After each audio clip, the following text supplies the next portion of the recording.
It's time for Dodger Baseball. Live from Dodger Stadium, Sportsnet LA presents the Dodgers as they take on the Miami Marlins. Hi, everybody, and a very pleasant Tuesday evening to you, wherever you may be. Game 2 of the series, followed by 4 with the Colorado Rockies, and the Dodgers trying to do it for the first time ever in Los Angeles. That's win 10 straight home series at Dodger Stadium. They have 9 in a row. Having come from behind last night, they need a victory tonight and or tomorrow to make it 10 straight series. The only other Dodger team even more successful than that, the 1955 Brooklyn team that won 11 straight series at home. First of all, you look at the two teams. The Dodgers in first place, 5 games over San Diego, and they've won 4 in a row. For Miami, they are struggling. They have now lost 2 in a row. More importantly, they are 5.5 back of the New York Mets. For the Marlins, they had been playing well. They had won 9 out of 10. They're in reverse now. They've lost 6 of the last 9. Dodgers with a 4-game winning streak, and they will send Mike Bolsinger to the mound. Made his debut with Arizona last year. The Dodgers purchased him during the winter. He made 1 start this year, and that was 5 1/3 innings against the Giants, where he allowed 1 run. Dan Herron, lots to say about him. He'll be on the mound for Miami. We'll get to the ball game and a whole lot more coming up right after this. And a high fly ball into deep left center. Back goes Osuna. Gone!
With a walk-off, and last night it was by Mr. Scott Van Slyke, and he's back in the lineup today. hitting 8th against former teammate Dan Herron, as we take a look at the game changer brought to you by T-Mobile. Scott Van Slyke has had great success against lefties in his career. This season, however, Van Slyke is actually doing better against the righties, batting .361 with fantastic OPS over .739. Alana, let's get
game series here at Dodger Stadium, and it is a beautiful evening at game time. The Dodgers flushed with victory. They have a 4-game winning streak. Delighted to be at home where they've won 14 of 16. They're still under 500 by 1 game on the road. And of course the Dodgers, during their 9-series sweep at home, their record is 24-4. So the Dodgers are 5 games in front of San Diego. Mike Redmond and his ball club 5.5 games back of the Mets with a little 2-game losing streak. And here's Mike Redmond's lineup. D. Gordon, of course, the former Dodger, leading off at second base. Martin Prado at third. Giancarlo Stanton in right field. Marcell Ozuna in center. Christian Yelich in left field. Michael Morse at first base. J.T. Realmuto behind the plate.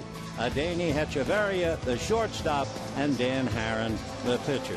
On the mound for the Dodgers, Mike Bolsinger, called up from Oklahoma City. He was up before. He pitched 5 1/3 innings, did very well against the Giants, allowed just 1 run, went back to Oklahoma City, and the Dodgers needing a starter, so they've called him back up. Mike is 6'2" and 210. He's 27 years old, from McKinney, Texas, and originally he was signed by the Diamondbacks out of the University of Arkansas. The Dodgers purchased him from Arizona, and here he is making another start. D. Gordon will lead it off. Gordon off to a tremendous start, and certainly nobody would be jealous at such a hard-working young player. Gordon hitting .425. He's a first ball hitter at least 30% of the time. Has a look at a strike on the outside corner. He thought that was ball one, turning to question Bob Davidson. 0-1 the count. Chances are if he thought there was a strike, he would have swung at it. Strike one pitch. D shows bunt. Drops it up along third. Bare hand picked up by Guerrero. The throw just in time to nip him. So D. Gordon on a bang play at first is nailed, and the Dodgers get a tough out on a good play by Alex Guerrero. Looked like a base hit, but Guerrero did it all. Bare hand pickup and then gunned it just a hair. And I think right away Redmond is thinking about challenging, and then he waves it off. It was close, but no cigar. So Guerrero makes a big time play at third. We have one out on the bunt, and the batter now will be the veteran Martin Prado. Prado hitting .294, couple of home runs, 4 runs batted in, been on base in the last 19 straight. Prado, a well-respected veteran, takes a strike, and the count 0-1.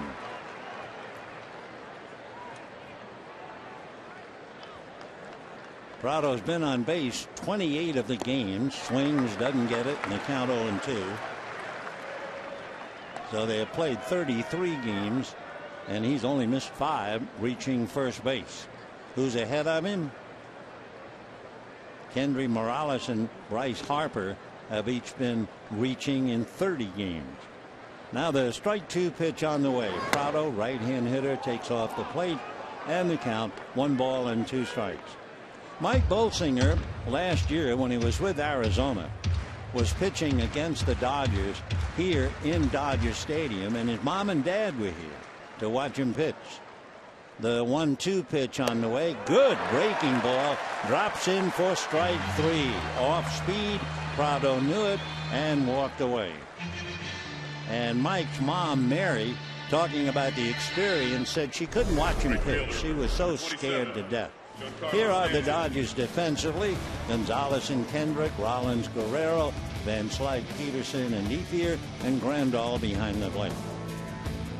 Big man who's struggling, that would be Giancarlo Stanton, 0 for his last 12, and a big swing and a miss.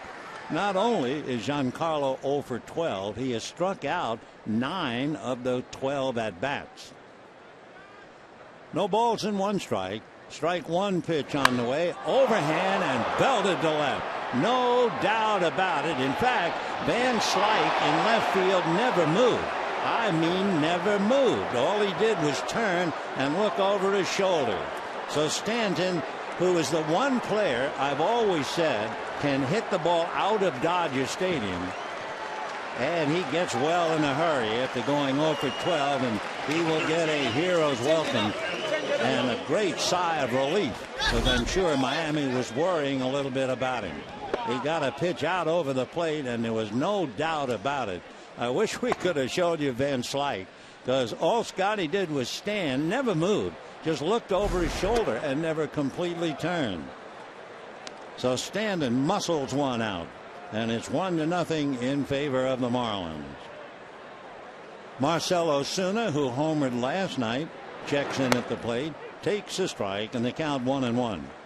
There's a big difference between the Dodgers and the Marlins, and one of them certainly would be home runs. The 1-1 pitch on the way inside. Last night, when Van Slyke hit the home run in the 9th inning to win it, that was the 49th Dodger home run. For the Marlins, the home run by Stanton, their 21st. Ozuna, fly ball to right field. Ethier just waiting for it, and that will be that. However, in the first inning, a brute of a home run from Giancarlo Stanton. And at the end of half an inning, Miami won, and the Dodgers coming up.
his first inning home run, and Miami takes a 1-0 lead into the bottom of the first. Here's the Dodger lineup trying to roar back against him, as written by Don Mattingly, and the card shows the names without any real surprises. Jock Peterson in center, Jimmy Rollins at short, Howie Kendrick at second, Adrian Gonzalez at first. Alex Guerrero at third, Yasmani Grandal the catcher, Andre Ethier in right, Scott Van Slyke in left, and Mike Bolsinger on the mound. So Jock Peterson checking in against Dan Haren. Dan Haren comes in with a 3-game winning streak. He is 4-1, very good ERA of 2.6, and Haren ready to go to work. Right-hander's first pitch is a hopper to the right of Gordon and on out into right center for a base hit. So Jock Peterson, who is getting a reputation of being a very, very patient hitter, that's one reason why he's piled up the walks. Right now, first ball swinging and singles into right center. Peterson with 28 walks, but he was waiting for a pitch right around the plate and immediately pulled the trigger. So here's Peterson at first with a single, and the batter, Jimmy Rollins. The temperature at game time, 66 degrees. No breeze, and Rollins hitting left-handed, looks at a strike. Jimmy Rollins hit the ball pretty hard last night, didn't have much to show for it. Michael Morse took an extra base hit from him, and also Giancarlo Stanton made a leaping catch of his line drive. This time he hits one foul off third. Prado coming over to the railing and backhands it for the out. So Rollins fouls out, Jock Peterson holding, and that'll bring up Howie Kendrick. Number 47, Howie Kendrick. So one away, and here's Howie. Kendrick checking down with Lorenzo Bundy before he gets into the box. 1-0 Miami, thanks to that home run by Giancarlo Stanton. Bundy sent a message down to Kendrick. We'll see if the Dodgers put a play on here. Aaron delivers, and the sinker is low, ball one. 1-0 the count. Dan Haren, among other things, who was once upon a time a hard-throwing, pretty much of a sinker ball pitcher, is now a fellow who gives up a lot of fly balls. In fact, in his last game in San Francisco, Aaron gave up 4 very deep fly balls that were all caught and wound up. He had 9 outs on the ground, including 2 double plays, and 9 fly ball outs. The 1-0 pitch on the way to Kendrick. High chopper off the body of Haren, deflected over to third, and there are Dodgers at first and second, and Haren trying to walk it off. I'm not quite sure where the ball hit him, but he's hurting. He's clenched his left hand, and maybe it got him on the left arm. So if you're a pitcher and you're going to get hit on the arm, better it's the left instead of the right. So he's bent over, somewhat in pain. The trainer checking him out. It's a base hit for Howie Kendrick. It was actually behind Haren, and being right-handed, his gloved hand was behind his back, and the ball hit just above the wrist on the left forearm. So Kendrick, a base hit, literally and figuratively, a base hit off Dan Haren. So the Dodgers are in business. First and second, 1 out, and Adrian Gonzalez coming up. Interesting talking about Haren becoming more of a fly ball pitcher, and wouldn't you know, it's a ground ball that does a little damage. I think he might not have enough feeling for the moment in his gloved hand, but it looks like he's going to be okay. They might allow him to make a throw or two, and that's what they're going to do. One of the things that Haren has done, he has given the Marlins a boost. He has not only won 3 in a row, the Marlins have won 5 of his 6 starts. The Marlins have also responded with Haren. They have been averaging about 7 runs in the games in which he is pitching. So Haren shaken up on the comebacker, but he'll walk it off. And as we said, fortunately for him, he was struck on the left arm rather than his pitching arm.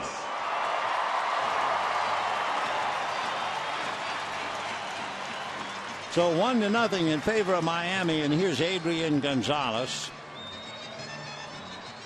Gonzalez with 2 on, 1 out, 10-game hitting streak. Adrian hitting .373, 9 home runs, 29 runs batted in. So Peterson at second, Kendrick at first. The pitch to Adrian is foul back. Big slow curveball, and the count 0-1. Aaron so far this year has really shut down the right-hand batters. Right-handers coming into this game were hitting only .151 against him. 0-1 the count to Gonzalez. Aaron deals. That swung on and missed. 0-2 the count. In looking at Aaron's work, the first 15 pitches the opposition is hitting less than 100. 16 to 30, they're hitting 125. You have to go to his 61st pitch when the league is hitting 316 against him. Strike 2 pitch on the way. Adrian takes low and inside. Big curveball. And a 1-ball, 2-strike count. Dan Herron, by the way, born in Monterey Park, lives in West Covina, went to Pepperdine. 6'5", 220. He'll be 35 years old the middle of September. The 1-2 pitch on the way, swung on, little roller to the right side. Gordon will get a force play, and a legitimate hard slide by Howie Kendrick takes Echeverria right out of a further play. So Kendrick, big league slide to upend the shortstop, preventing the double play, and the Dodgers are still alive. Boy, that just pulled the table rug right out from under Echeverria. So it was a good play, force play, putting Dodgers at first and third. And the batter now is Alex Guerrero. So Kendrick, an all-around pro.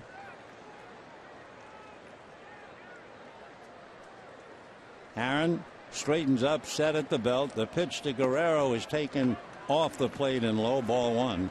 Last night, Guerrero pinch hit in the 7th inning. The count went to 3 balls and no strikes, and the Dodgers green lighted him. They let him swing, and he popped it up. He has a look at a pitch, and that's low. So Alex has the count 2 balls and no strikes. Batting .326, 6 home runs, which is remarkable in only 46 at bats. 2 balls and no strikes. Aaron out of his stretch, delivers, swung on and missed, 2-1. By the way, in talking about home runs, Dan Aaron has allowed a half a dozen. But most of his career, Aaron has given up a lot of home runs. The majority of them, however, come with the bases empty. 2-1 pitch on the way, and that's a little high with a fastball. 3-1 the count. So Dan with Yasmani Grandal waiting on deck. Aaron in pursuit of the 147th win in his career. 3-1 pitch on the way is a fastball in there at the knees. 3-2. So with 2 down on a full count, Gonzalez will be going from first. Peterson walking down the line from third, and Guerrero thought it was ball 4. Instead, he's up there 3-2.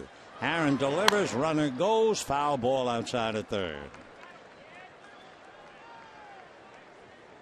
So Alex Guerrero trying to keep the inning alive. 1-0 Miami. That monstrous home run by Giancarlo Stanton, estimated at 478 feet. More about that in a moment.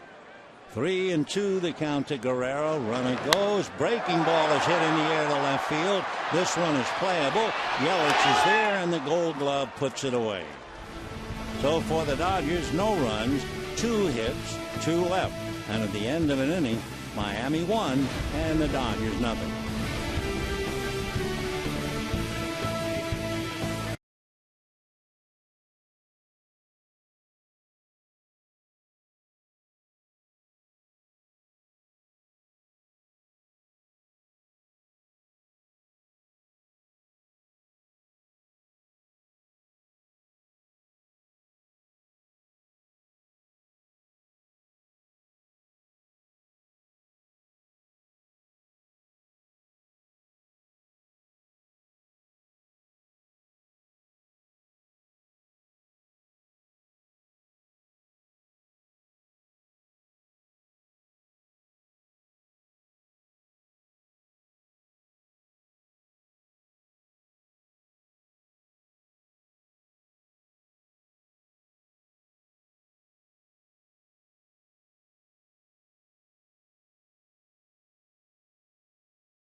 lead, and his home run was certainly worth another look if you're watching on television. It's a no doubt about it. But the thing about, as Van Slyke turned to watch, it's going to hit on top of the roof and bounce out of the ballpark. Shades of Willie Stargell hit two bouncing off the roof in right field, and Standen, with that tremendous power, it's no surprise that he would hit one out. So it's 1-0 Miami. They say the ball traveled 478 feet, and the first pitch now to Christian Yelich, missing for ball one. The statisticians say that last night something happened for only the 6th time in the last 40 years. Yelich takes a strike. The note was that Yelich hit a 2-run home run in the 9th inning to put Miami in front. Van Slyke hit a 3-run home run in the bottom of the 9th to give the victory to the Dodgers. Only 6 times in the last 40 years was there a finish like that. It was a great game. 2-1 pitch to Christian, taken low, ball 3. Just came off the DL on Friday. Gold Glove in left field last year. Yelich from Westlake Village. Now the 3-1 pitch on the way. Swung on, hit down the left field line, slicing foul, and back into the stands. Yelich was the Marlins minor league player of the year 2 years ago. Made his debut in July of 2013 and went 3 for 4 in his debut. The 3-2 pitch is taken for ball 4. So after giving up the home run to Standen, no doubt Bolsinger a little shy, and he walks Yelich, and that will bring up Michael Morse. Michael Morse had a big night with the bat last night, and he's been red hot for the last 5 games, 8 for 18. Last night he had 3 singles to right field, despite the fact he's a right-hand batter, and the one time they got him, he hit the ball back to the box. Morse with the Giants last year takes a pitch low, ball 1, 1-0 the count. Morse playing first base, not the outfield as he did with the Giants. He has a little 4-game hitting streak against the Dodgers. The 1-0 pitch is low, ball 2, 2-0. That 3-hitter that he had last night, his first of the year. 2 balls and no strikes to count to Michael Morse.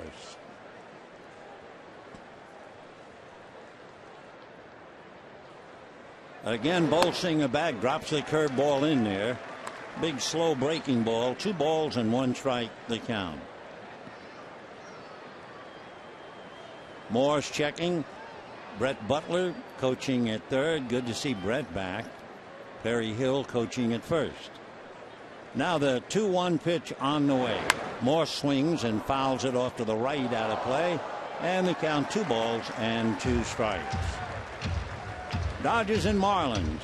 Game 2 of the 3-game series. Remember tomorrow's game, kind of an odd time. The Dodgers and the Marlins. It will be a 4:50 game tomorrow. Bolsinger looks over at first at Yelich. Now set and backs off the rubber. Yelich is 3 for 3 in stolen bases. Morse has struck out a lot. So it's a question as to whether they put a play on with this combination. Throw to first, Yelich scrambling back head first. And the count stays 2 balls and 2 strikes to Michael Morse. Miami was in a hot streak until they came to California. They had won 9 of 10. Now they have lost 6 of the last 9. Here's the 2-2 pitch. Yelich goes, taken for ball 3. Strong throw, got him. Another great throw by Yasmani Grandal. Grandal last night shot down D. Gordon in the 3rd inning and now erases Yelich here in the 2nd inning. Kendrick going to the bag to cover, and the ball was right there in plenty of time. Tag on Yelich's left elbow. 2-4 if you're scoring. So 1 out. Now the pitch to Morse, swung on late, foul back. 3-2 the count. 1 out. Second inning, 1-0. Favor of Miami on that monstrous home run by Giancarlo Stanton. Bolsinger turns on the rubber, and the 3-2 pitch is swung on and missed. Slow breaking ball down and away, and Morse goes down swinging. Second strikeout for Mike Bolsinger, and the batter now will be JT Realmuto. Jacob Tyler Realmuto out of Oklahoma. The young catcher hitting .234. He does have a couple of triples. That's rare for catchers. And the right-hand hitter waits. Bolsinger delivers, drops it in there for a strike. A lot of his pitches in the high 70s. 78, 79. Strike one, pitch on the way. Ground ball to third, waiting for the hop as Guerrero guns it across, and that's the inning. No runs, no hits, nobody left, and at the end of an inning and a half, 1-0 Miami.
Giancarlo Stanton that hit the top of the pavilion roof in left field and kicked out of the ballpark.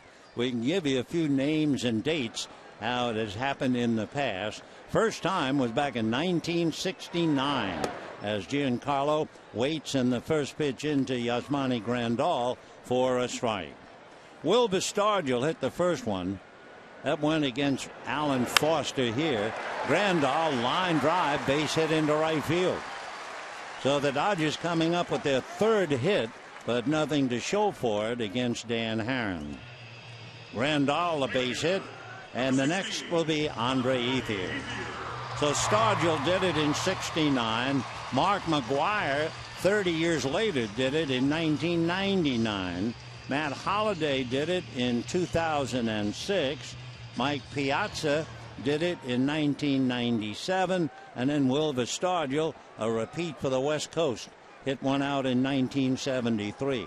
So add to that list Giancarlo Stanton hitting one out. Ethier, a line drive down the right field line, hooking foul as it goes into the seats. 0-1 the count. No balls and one strike the count. Andre Ethier, by the way, hitting .420 against Dan Haren with 2 home runs. 0-1 the count. Aaron set, comes back. Ethier looks at its low. 1 ball and 1 strike. Adrian Beltre and Grady Sizemore each had 3 home runs against Stanton. B.J. Upton, believe it or not, hit 6 home runs against Dan Haren. That's fouled away. 1-2 the count. But Dan just quietly going about his business, has won 10 or more 10 straight years.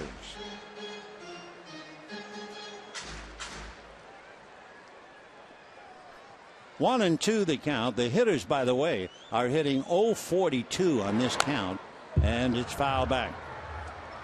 That's right. On a no ball 2 strike count, the hitters are 1 for 24 against Dan Haren.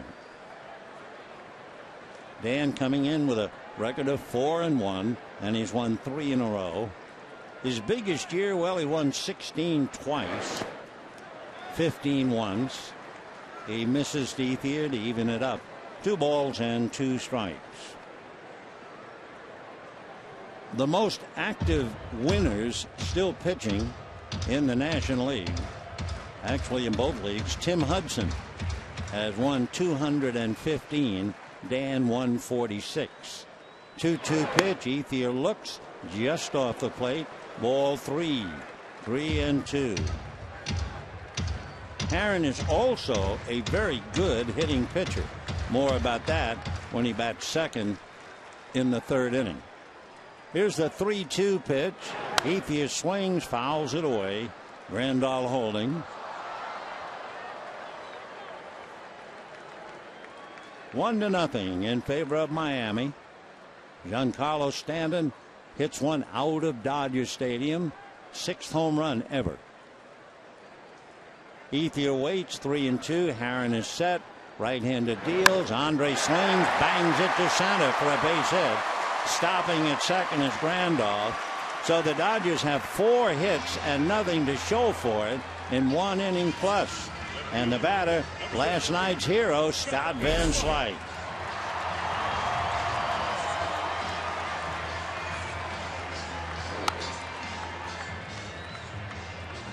Scott Van Slyke with that walk-off home run last night. And it's interesting, in Scotty's 22 home runs in his career, 2 of them were walk-off. First pitch, ground ball, base hit into left field. Bundy will stop Grandal, and the Dodgers have the bases loaded with nobody out. Van Slyke's father, Andy, had 2 walk-off home runs, but in 164 career home runs. So Scotty keeps things going, and the Dodgers have loaded the bases, and that brings up Mike Bollinger. Bolsinger looking down to Bundy. We've often said it, the best thing a pitcher can do with the bases loaded is leave the bat on his shoulder. The corners come up. Haren in a mess, but leading 1-0. And the pitch to Bolsinger swung on and fouled back. 0-1. So Haren gave up 2 singles in the 1st inning, 3 more here in the 2nd. So the Dodgers have 5 hits and nothing, and Miami has 1 hit, and it's worth a run. Now the strike 1 pitch on the way. Bolsinger hits a drive to center. Going over to get it is Osuna. Tagging up and holding on a strong throw to the plate is Grandal. Osuna made a great throw last night, cutting a ball off in right center and holding the Dodger runner to second base. This time he moved to his right, one-handed, and fired, and Grandal held on. And now Doc Peterson will be coming up.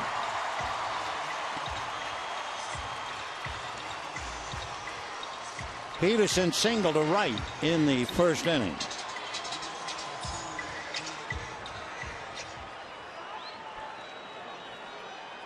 So 1 run, 1 hit for Miami, no runs, 5 hits for the Dodgers. And Jock checks in, single to right field on the first pitch. So we'll see if he's thinking first pitch now. Herrin ready. Dan Delera's swung on, fouled away off third, out of play. Dan Herrin, in looking at his work coming into the game, he had walked 9, make it 8. He had walked 8 and struck out 24. So 3-1 exactly. 0-1. The strike one pitch to Peterson is taken low and inside. 1 ball and 1 strike. Herrin, we mentioned in his last game, had 2 double plays. And of course, Dan would love to come up with that magic now. He's allowed 5 home runs to left-hand batters, and he works away to Peterson, though he's behind now. 2 balls and 1 strike. So the base is loaded. Grandal at third, Ethier at second, Ben Schleich at first, 1 out. Second inning, 1-0 Miami. Herrin straightens up at the belt. The 2-1 pitch swung on and fouled back, and the count 2-2. The league hasn't run on Dan Herrin. There's only been 1 stolen base attempt against him this year. It was successful. There's only 4 regular starting pitchers who have not allowed a stolen base because there hadn't been an attempt. Doug Fister, Johnny Cueto, Lance Lynn, and Travis Wood. Here's the 2-2 pitch on the way. Peterson swings and misses, and down he goes. So Herrin the veteran, Peterson the kid. Herrin wins that battle, and the batter now is Jimmy Rollins. Fastball, good pitch to hit, and Peterson came up empty. When you look at Herrin's numbers, over 1,900 strikeouts, about 2,270 innings pitched, 355 starts. You are looking at a veteran pitcher. Rollins takes a strike, and the count 0-1. Jimmy has 4 grand slams in his career. He hit one last year against Texas. 0-1. Herrin ready. Back he comes. Fastball high and away, and a 1 ball, 1 strike count. Of course, high and away to Rollins, who stands about 5'9". Jimmy hitting left-handed, fouled out to Prado in the first inning. 1-1 pitch taken for a strike. So the Dodgers had 3 singles and nobody out. They still had the 3 singles with 2 out, and Rollins up there in the count in the hole, 1-2. Herrin straightens up, looks, comes back, and it's taken low. Another note about Herrin: with men in scoring position, the league is batting .118 against him. That's right, .118. Dan leaning in, getting the sign. Now the 2-2 pitch on the way. Rollins hits a high fly ball to center, but it's playable, and Osuna makes the catch. So the Dodgers spin their wheels and leave the bases loaded. And at the end of 2, it's 1-0 Miami.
Independence Thursday at 7:10. Dodgers and Rockies. Pick up your Sandy Koufax pin, number 3 in the Cy Young Pin Collector Series, presented by 76. Visit Dodgers.com/promotions. So Miami wiggles off the hook, led by Dan Haren. Dodgers flail away. They have 5 hits and no runs.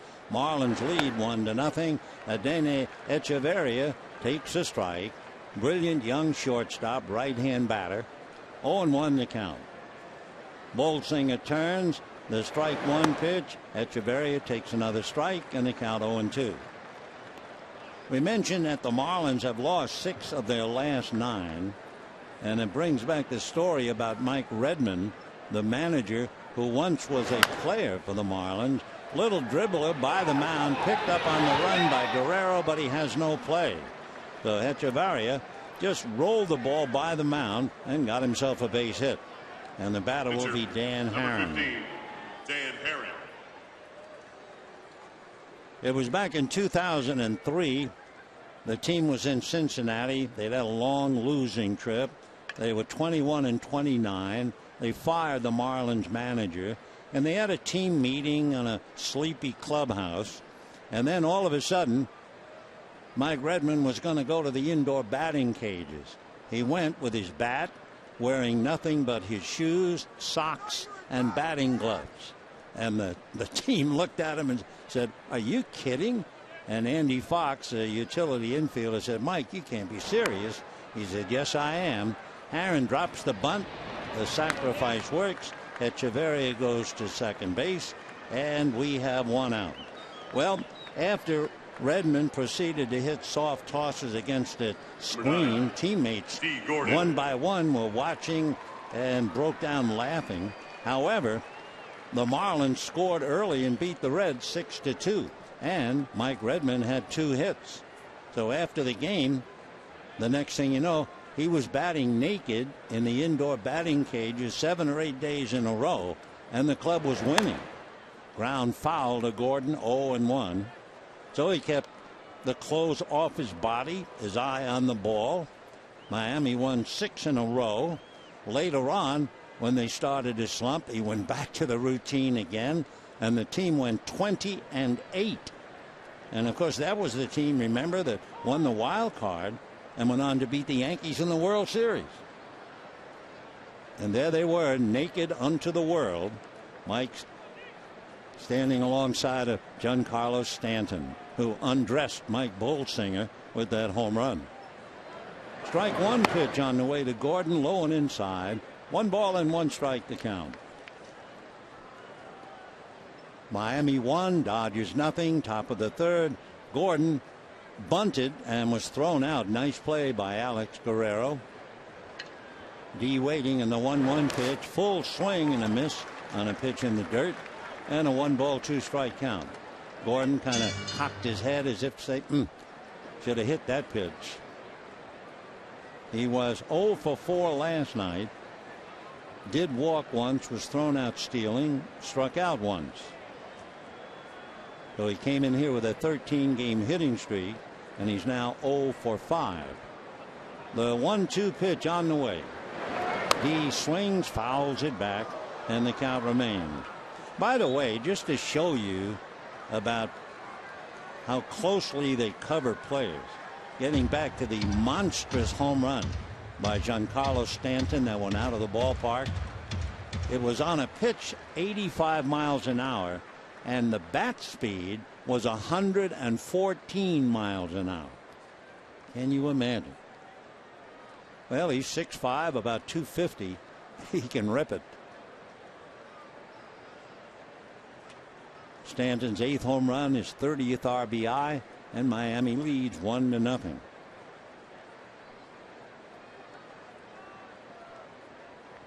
Echeverria taking his lead at second. Directly behind him is Rollins. And the pitch to Gordon, high and away. D holds up. And the count 2 balls and 2 strikes. Gordon, as we mentioned, was swinging at the first pitch a good 30% of the time. When he was with the Dodgers, he was swinging about 20% of the time. Now the 2-2 pitch, Gordon fouls it away. Last year, D. Gordon stole his 100th base. It was against Pittsburgh.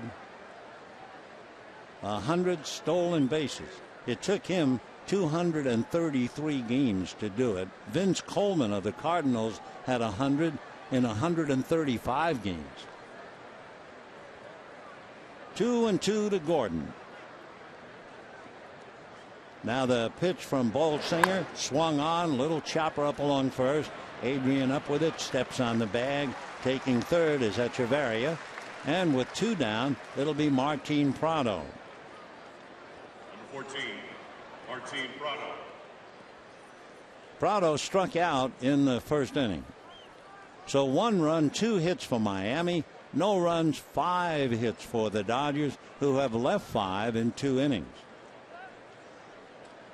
Prado 0 for 1.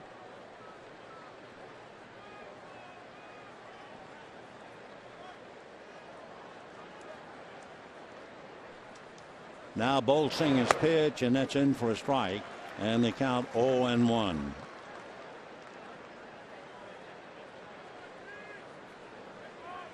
Martin Prado had something happen that it's worth commenting on. It was just so unusual. It happened against the New York Mets in New York. Strike 1 pitch, and Martin, it's a high pop fly. Rollins out. Van Slyke hollering and makes the catch. Prado hit a ball in play, dropped the bat, headed for first base, and the bat stood perfectly upright. They took pictures and talked about it a great deal. Well, they leave a man, and at the end of 2.5, it's still 1-0 Miami.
Kendrick, Gonzalez, and Guerrero. Kendrick, a high fly ball to right, standing, going back to the track at the wall. It's gone, and we have a 1-1 tie.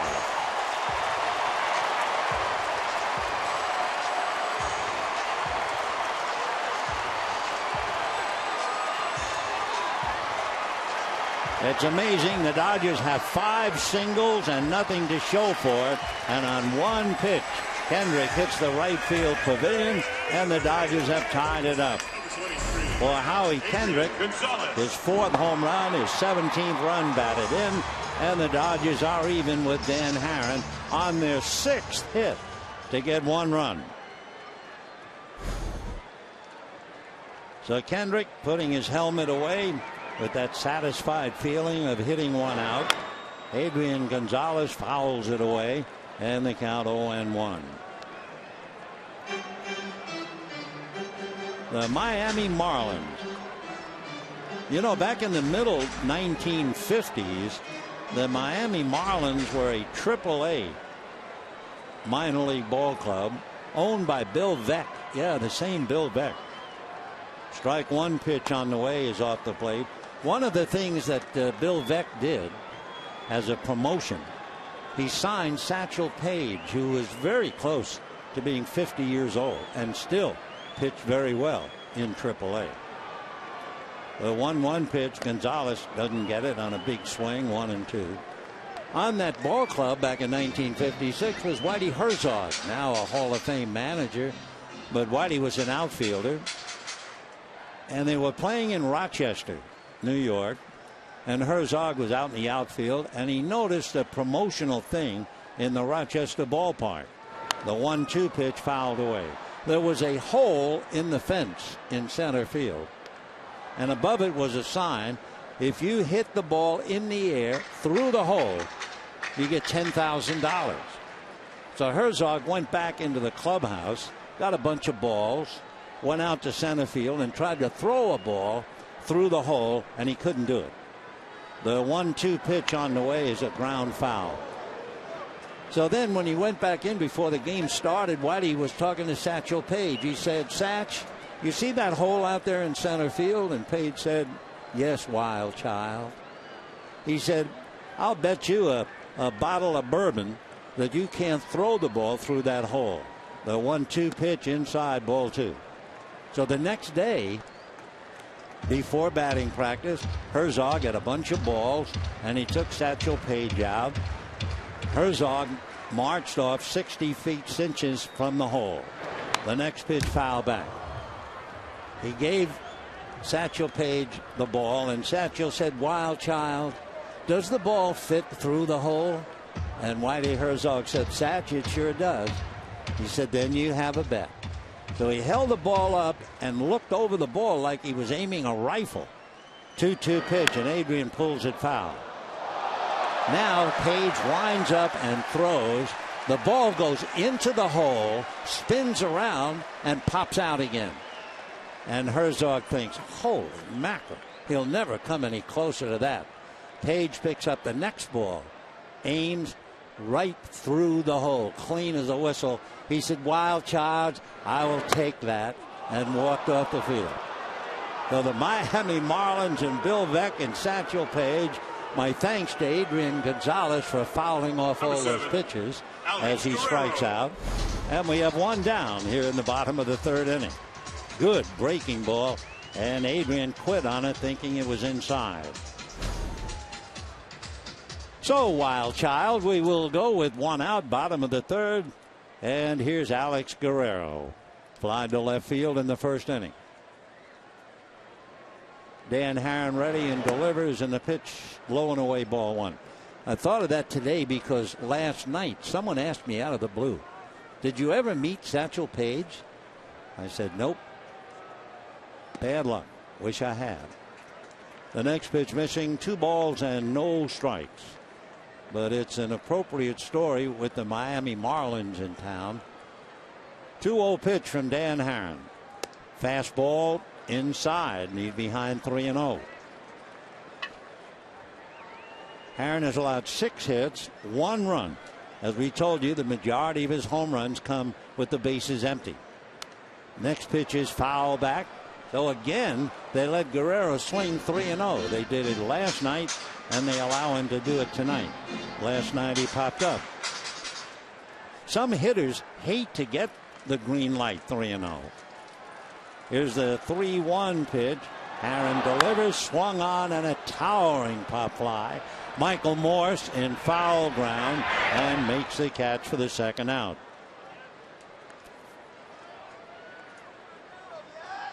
Number 9, Yasmani. 2 down in the 3rd inning. Yasmani Grandal coming up. Yasmani, with his base hit, is now batting .300. So the switch hitting catcher, who does the bulk of his hitting, naturally left-handed. 1 for 1 tonight, hitting .308. 1-1 tie in the 3rd. Grandal takes low, ball 1. Haren a little annoyed at himself, pitching behind. He recovered to get Gonzalez, And behind 3-0 got Guerrero. Grandal fouls the next pitch away. 1-1 the count to Yasmani. Hard to believe we've mentioned it once in a while. In his first major league game, Yasmani Grandal hit 2 home runs, one from either side of the plate. He grounds one behind the heels of Davy Lopes, and the count 1-2. Proud father holding a baby got that foul ball handed to him by the Batgirl. The next one away. Herron, as usual, pitches in a hurry. Dan rarely wanders off the rubber. Stands on the first base side of the rubber. And the 2-2 pitch coming up. Herron delivers, swung on, and a high fly ball to center. Back goes Osuna to the track, to the wall to make the catch for the out. So Grandal just missed. It was 66 when the game started. If this were a warm Sunday afternoon, that probably would have gone out.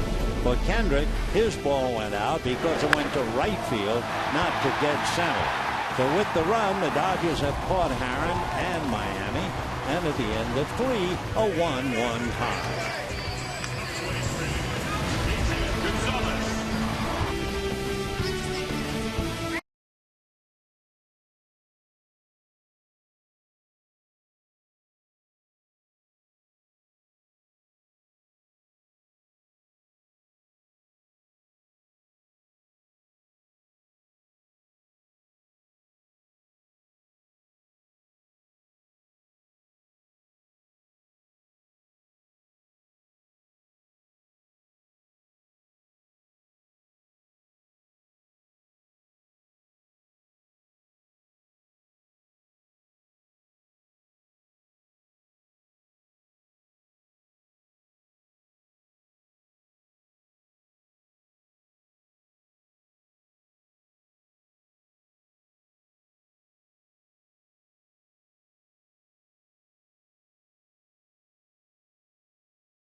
Stanton with a monstrous home run in the first inning.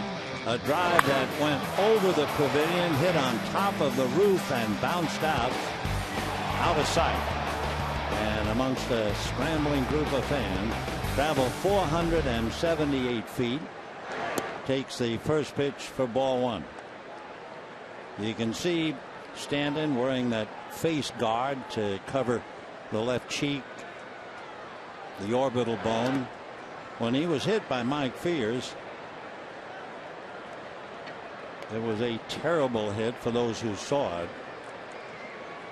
He had signed and has signed a contract where he will play for the Marlins for 13 years.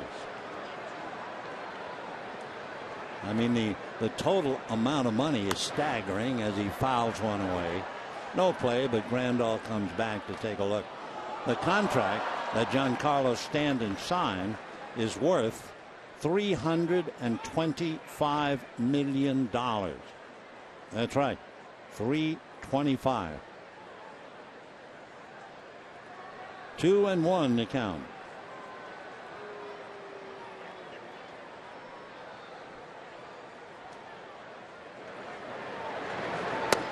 See where Grandal was, down on his knees, keeping that ball down for Bolsinger.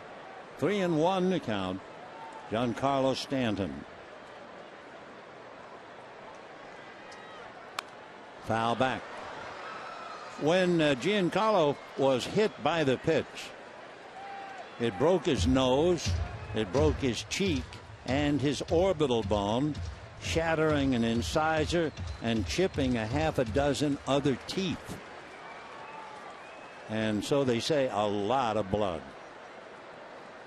3-2. And ball 4. So Stanton draws the walk. And the batter now will be Marcell Ozuna. Number 13, Marcell Ozuna.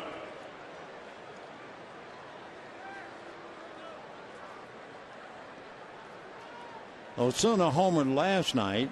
In the first inning tonight, he flied to right field. 0 for 1.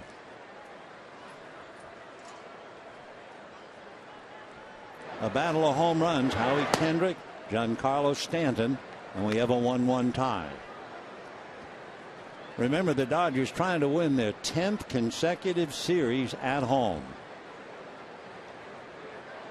1 ball and no strikes.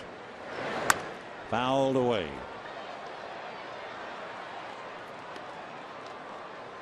Stanton over there at first base. Last year, he stole 13 and lost once where he was caught. That's right. He stole 13 out of 14, so they have to watch him. 1 ball and 1 strike. Ball 2, 2-1. Ozuna double checking with Brett Butler. Brett played here 1991 through 94, left and came back and played here from 95 through 97. 2-1 pitch.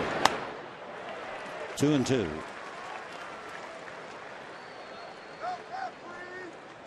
One run, 2 hits for Miami. 1 run, 6 hits for the Dodgers, who left the bases loaded with nobody out in the second inning. 2-2 pitch on the way. High fly ball to center. It's playable. So 1 out. Stanton holding at first, and Christian Yelich coming up. Number 21, Christian Yelich. Yelich walked in the first inning.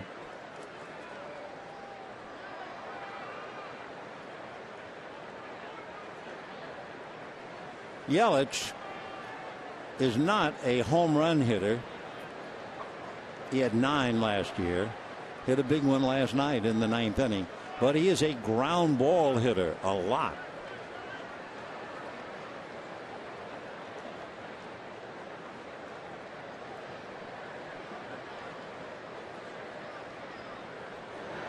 One out. Stanton at first drawing a throw. The number 1 ground ball hitter, Everett Cabrera. Then you have Ben Revere of the Phillies, Christian Yelich, and D. Gordon.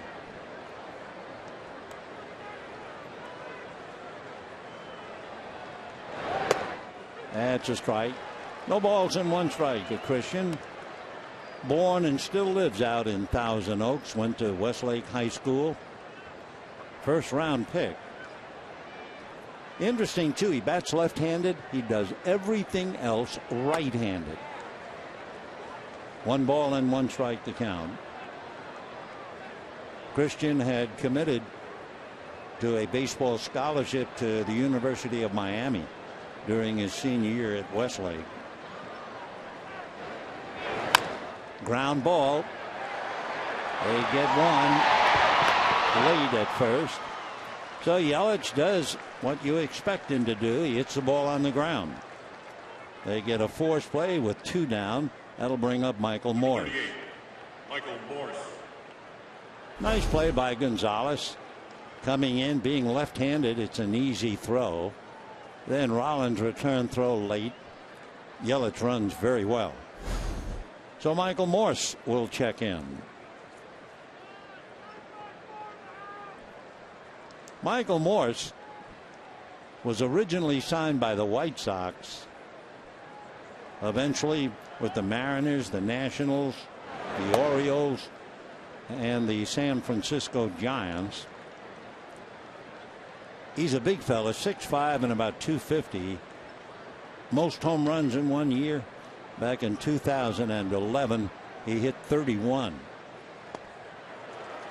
That'll cost him a strike.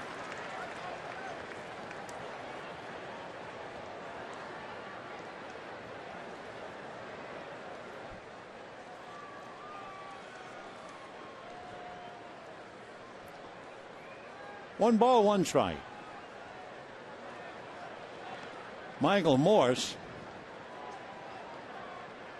Well, let's put it this way. There have been 5 pinch hit home runs in the postseason history for the San Francisco New York Giant franchise, going back to Dusty Rhodes, who had a big pinch hit home run in the '54 World Series against Cleveland. High chopper up the middle. Rollins gonna go to first. That'll be that. So a leadoff walk and nothing else. No runs, no hits, a man left. And at the end of 3.5 innings, a 1-1 tie.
Dodger Baseball on Sportsnet LA is brought to you by the Dodge Challenger.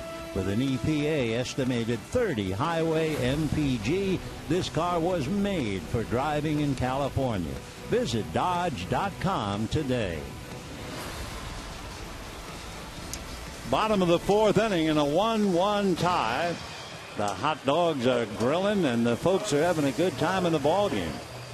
Andre Ethier, followed by Scott Van Slyke, and then the pitcher Mike Bolsinger. Dan Haren has allowed 6 hits, but only the home run to Kendrick. And Dan ready to go to work. Ethier hits him hard, as we mentioned last time up. 1 ball and no strikes, they count.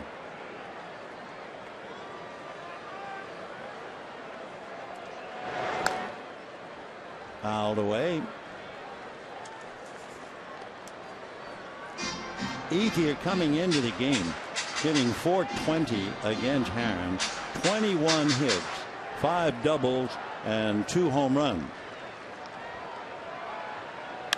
And drives one to center and deep. Osana going back to the track, to the wall, gone. And the Dodgers lead 2-1.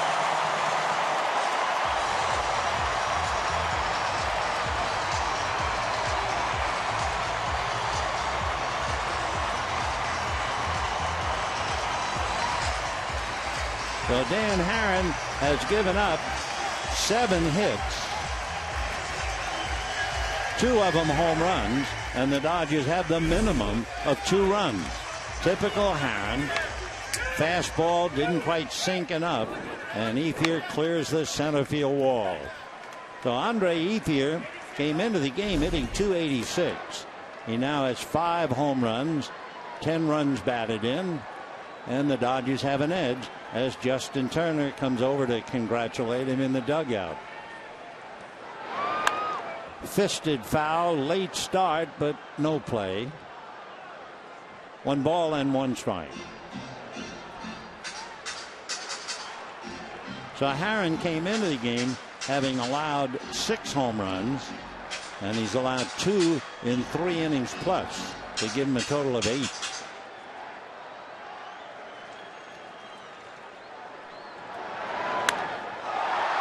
And that's That's going to be a drive that should be caught, I think. Yelich on the track will make the catch.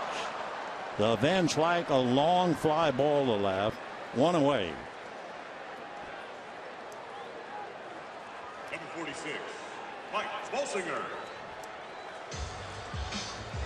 For Andre Ethier and his Marching and Chowder Society, take another look at his home run, clearing the center field wall and hitting a tractor and rattling around amongst the equipment.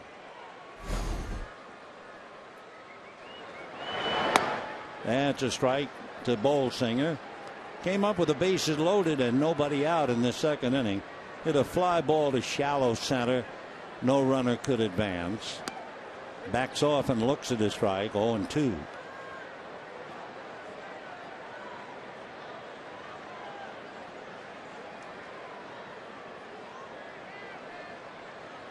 No balls, 2 strikes.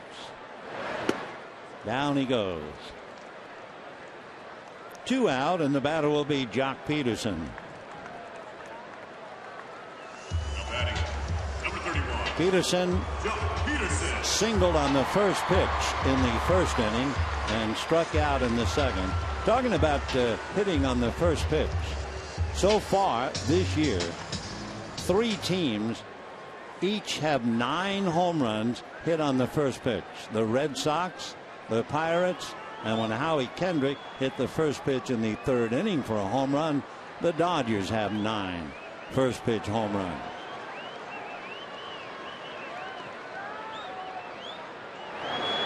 Check swing for a strike.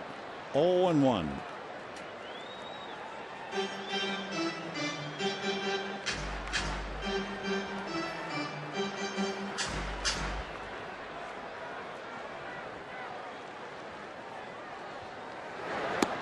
Off speed for a strike.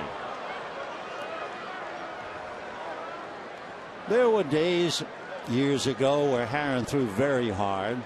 Now he has to think his way through, but he's a thinking man's pitcher. And a high fastball to take care of Peterson. However, Ethier hits a tractor and the Dodgers drive it to a lead. And at the end of 4, Dodgers 2, Marlins 1.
Tie.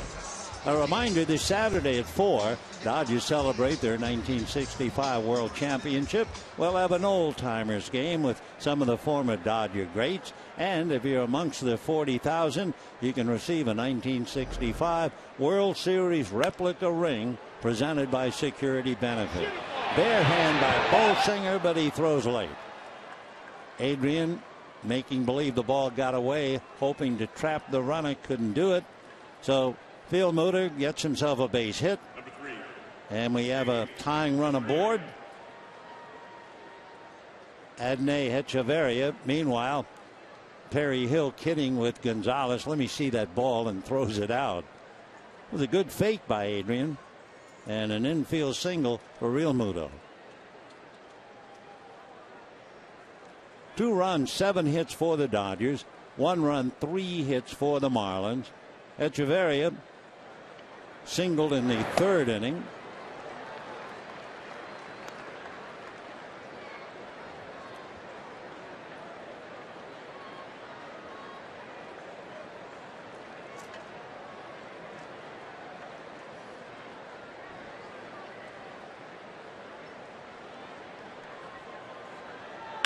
Comebacker. Bolsinger goes high to Kendrick for 1. They get the double play anyway. Nice play by Howie Kendrick to reach up and handle the high throw and turn the double play. The 1-4-3. Bolsinger, not sure, looking at 2 men, I guess, and almost threw it into center field. But Kendrick saved him and then turned the 2.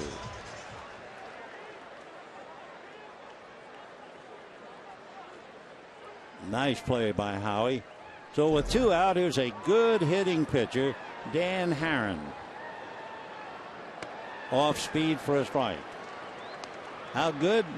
Well, Dan Haren once had a 4-for-4 game against the St. Louis Cardinals. Yeah, 4-for-4. It was a game where the Diamondbacks beat St. Louis 9-7. He won the game despite allowing 7 runs. But his hitting kept him in the game as well as Arizona.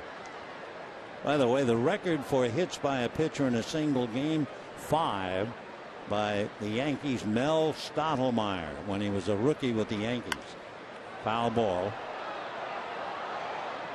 By the way, his son, Mel Stottlemyre Jr., is the bullpen coach for the Arizona Diamondbacks. 2 balls and 2 strikes. Ball 3. Interesting for Bolsinger, he is violating one of the #1 commandments in pitching, and that is get the leadoff man. He hasn't been able to do it. Starting in the 2nd inning, Miami has had 4 straight leadoff men reach. None have scored. And interestingly enough, to make the point for the Dodgers, each home run was hit by a leadoff man. Kendrick in the 3rd, Ethier in the 4th. Fouled away.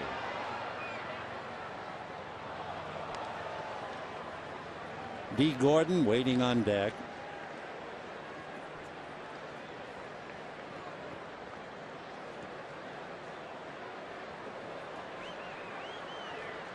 Full count with 2 out. Dan very good at putting that bat on the ball. And not this time. So despite the leadoff man getting on, Bolsinger works his way nicely through the 5th. Good play by Howie Kendrick at second base. And at the end of 4 1/2, 2-1 Dodgers.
Dodger Baseball on Sportsnet LA is brought to you by your Southern California Toyota dealers.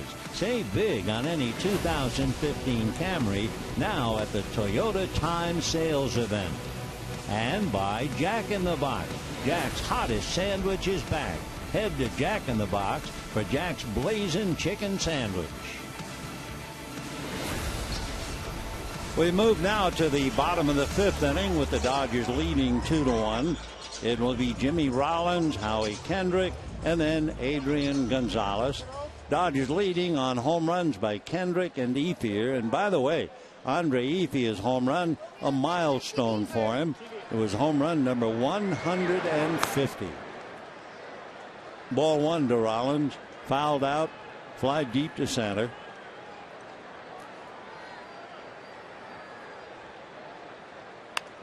And a slicing pop fly could be trouble. It's gonna drop. Great effort by Echeverria, and he thinks enough to throw to first. Wow.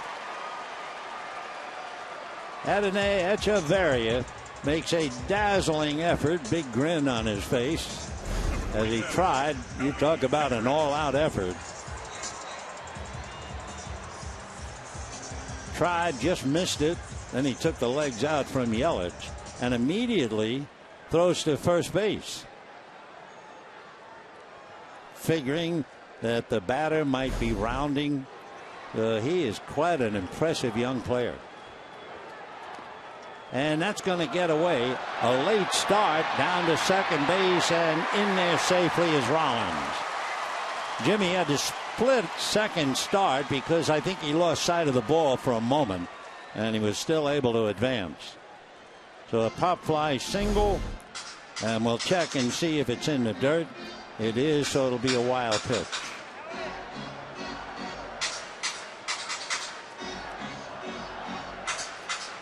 So for the Dodgers, they get a leadoff man aboard. The Dodger leadoff men have gotten aboard in every inning. 2 balls and no strikes to Kendrick. Peterson singled in the first. Randall singled in the second. Kendrick homered in the third. Ethier homered in the fourth. And Rollins a single here in the fifth. Hit off the end of the bat, looked like a good slider. So that's the first out. It advances Rollins to third. So Dodgers lead 2-1. They want another, and Adrian Gonzalez, the butter and egg man, coming up. Adrian, 9 home runs, 29 runs batted in. Hit into a force play in the first inning and struck out in the third. Has a modest 10-game hitting streak.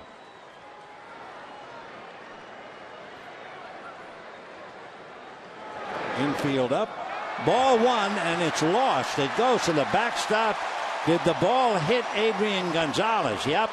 It's going to be ruled a hit batter, sending Rollins to third and sending Gonzalez to first. So a hit batter saves Miami for the moment. It's down and dirty, and it got him just going over the top of the left foot. So the Dodgers now first and third with 1 out. Guerrero has flied to left and fouled out.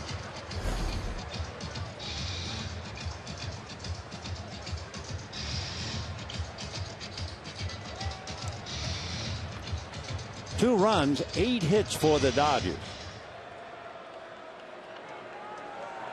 1 run, 3 hits for the Marlins.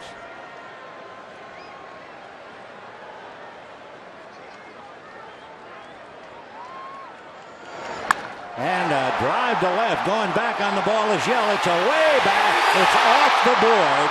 1 run will score. Gonzalez stops at third. Into second goes Guerrero with a double. And the Dodgers lead 3-1.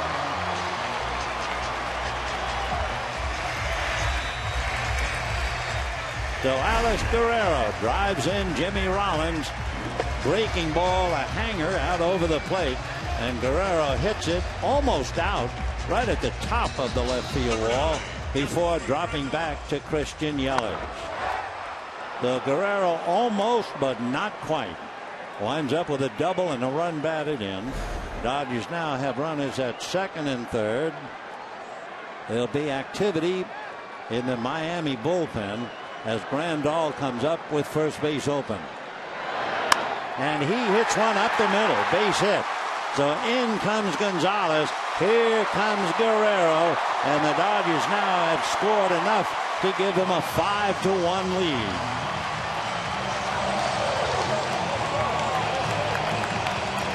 So Grandal goes 2 for 3 and picks up a couple of ribbies. Down in the bullpen, Brad Hand begins to warm up. Number 16, Ethier. So the Dodgers 5 runs on 10 hits. The Marlins 1 run, 3 hits. And the batter will be Ethier. I think Gonzalez and Rollins laughing about that pitch that just did strike Gonzalez, who didn't want to go to first, but they got Rollins home one way or another. Andre with 150 home runs. That happened in the 4th inning. On the Dodger list, number 1, Duke Snider at 389. Gil Hodges 361, and then Eric Karras 270 here in Los Angeles. So Grandal at first, 1 out. Dodgers with 3 here in the inning, and they've opened it up 5-1. Dodgers trying to do something historic tonight. As a line drive base hit, they're all over Herron. Up with it is Stanton, holding at second, but drawing the throw is Grandal.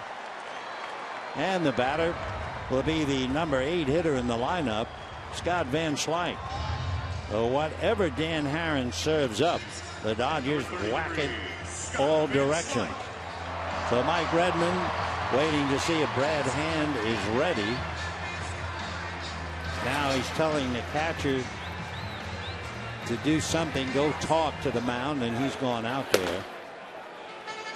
Well, they need a hand, and they're down 5-1. Dodgers 5 runs, 11 hits, and we're only in the 5th inning. Well, they've done what the skipper told them to do, go to the mound and talk. Now the talk is over. Scott Van Slyke single to left and fly deep to left, and now the job has been done. Mike Redmond coming out, bringing a hook, I'm sure, for Dan Herron, not what he had in mind. For Herron, it was a long night, even though he's going to leave in the 5th inning. I mean, he gave up 2 hits in the 1st inning, 3 hits in the 2nd inning, and eventually it all came apart here in the 5th. So he leaves with the Dodgers leading 5-1, and we'll be back.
as outfielder Yasiel Puig goes on a minor league assignment with the Rancho Cucamonga Quakes. Plus, will travel with the team on their road trip to Milwaukee and Colorado.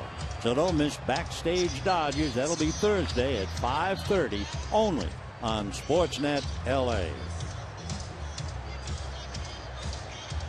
Well, the Marlins need a hand, and they've got one. His name is Brad. Brad Hand is from Chaska, Minnesota. Left-hander is 6'3", 200-pounder, 25 years old. Drafted in the second round by the Marlins out of high school. His mom is the assistant finance director for the city of Chaska, Minnesota. Brad was an athlete, indeed, in baseball, football, and hockey. In fact, in baseball, he was a first baseman. He committed on a baseball scholarship to Arizona State, but opted to go pro. Nothing tricky about him. Basically, fastball, curveball, and changeup. And he's inherited a tough spot. First and second, and Scott Van Slyke at the plate. Fastball for a strike, and the count 0-1. But Dan Haren, he has to be bitterly disappointed. 80 pitches, couldn't go 5 innings. I'm sure coming home here, he wanted to put in a far better performance, but that's the game of baseball. 0-1. 1 ball and 1 strike. Brad Hand throwing hard to Scotty. He has a runner in scoring position. That's Grandal. The left-hander's fastball gets up around 94. And that's promptly lifted into left field and down the line. So here comes Grandal to score. Going into third base is Ethier, holding at second with a double is Van Slyke. And the Dodgers now pounding the Marlins 6-1. The scoring of Grandal is charged to Haren. So for Van Slyke, a breaking ball, he just went down to get it and promptly doubles to left. Stopping at third is Ethier. He is also Dan Haren's responsibility. So the infield has to play up with runners at second and third, 1 out, and Bolsinger at the plate. It's a 4-run inning now, and the Dodgers lead 6-1. Whoa, almost hit him, and it was a good save by Realmuto. That thing could have gone to the backstop. Nice save by the young catcher. Way down and in. 1 ball and no strikes. Bolsinger flied to center and struck out. 1 ball and 1 strike.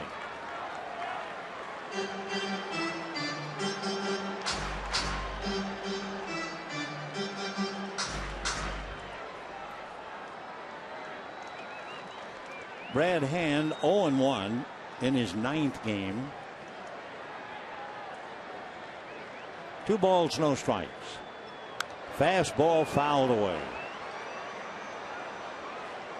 Hand was saved a wild pitch by Realmuto. He does have 1 wild pitch.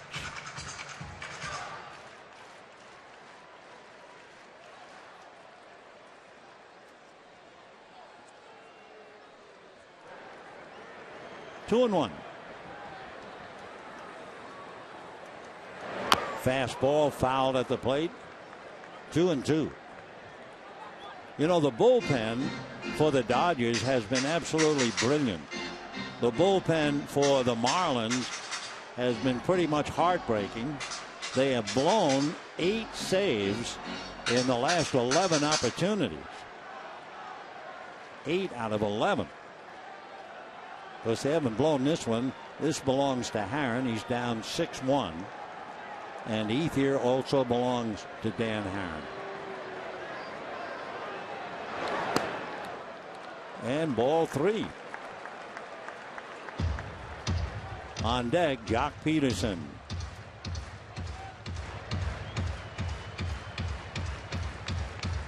6 runs, 12 hits for the Dodgers.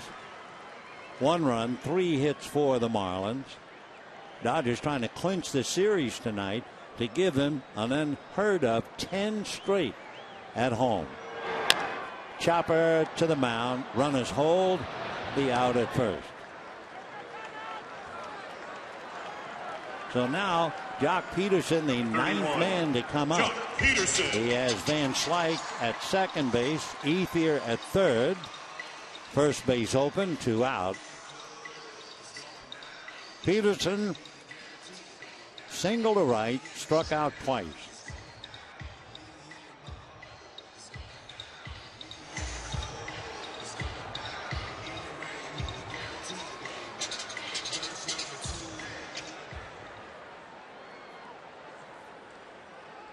Dodgers have been very, very aggressive tonight. Not just the fact that they have the 12 hits, but the way they got the 11 against Dan Haren. I mean, they went right after Haren early in the count. Strike. Dodgers have had 6 hits on Haren's first pitch. 2 hits on a 1-0 count. 1 hit on an 0-1 count. 1 hit on a 1-1 count. And then 1 hit on a full count. But a half a dozen on the first pitch. Haren right around the plate, doesn't throw hard enough to get by on a night like tonight. He struck out 4. Slow breaking ball. 1-1.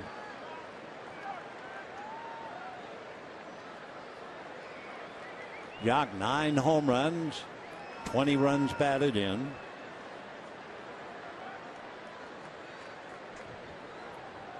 Ethier down the line from third. Van Slyke away from second. Breaking ball hit foul. He went down after the breaking ball. Hit it off the end of the bat. 1-2. Kind of like the breaking ball that Van Slyke lifted and hit into left field down the line for his double. Scotty had a big night last night, and he has a single and a double tonight. 1-2.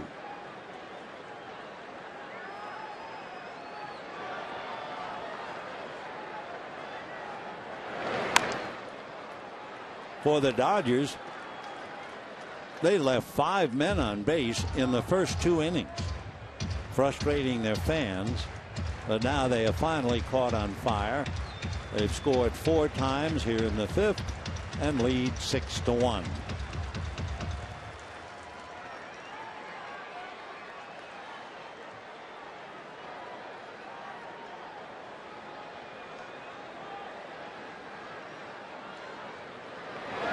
Fastball up and in, strikes him out. Long night for Jock. He strikes out 3 times, but the Dodgers get 4 in the 5th. And at the end of 5, lead 6-1.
No-hitter at Ebbets Field shut down the Giants 3-0. Two big plays in that game. Jackie Robinson caught a line drive hit by Willie Mays, and later on in the same inning, right fielder Carl Furillo made a great running catch of a ball hit in right center. Hurriedly, let's go back to this one.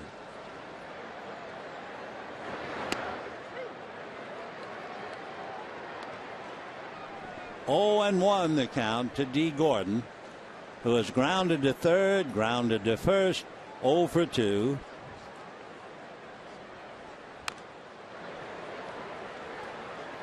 Oh, and 2 the count.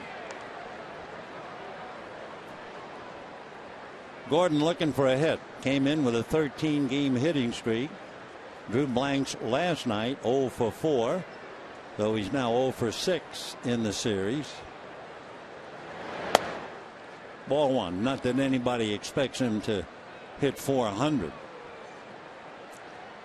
1 ball and 2 strikes to D.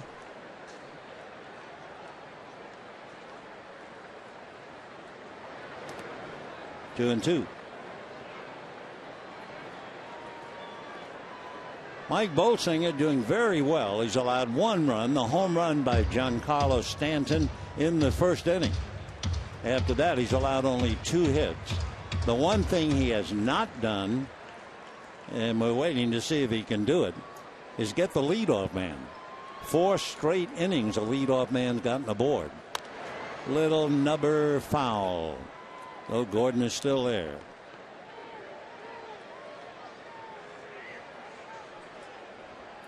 Dan Haren went 4 1/3 and allowed all 6 runs, 11 hits. 2 and 2. Crack bat, little ground ball. Kendrick makes the play. So that's only the second time tonight Bolsinger has gotten the leadoff man. Got Gordon in the first and now gets him here in the 6th. So a couple of former Dodgers, let's face it, they are human, very human, and very frustrated. I mean, Gordon comes to L.A. leading, hitting .437, can't buy a hit. Haren, you know, had won 3 straight. He was 4-1. He was overwhelmed by hits.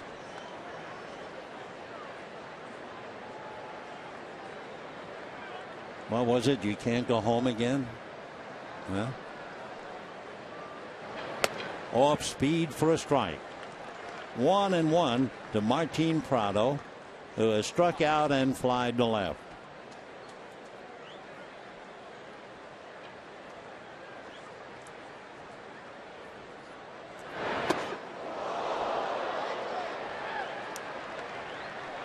Two and 1 to count. Take a look. I don't think it was that close. It looked like Martin waited and waited until the last split second. He was really in there and then twisted and down he goes. And ball 3.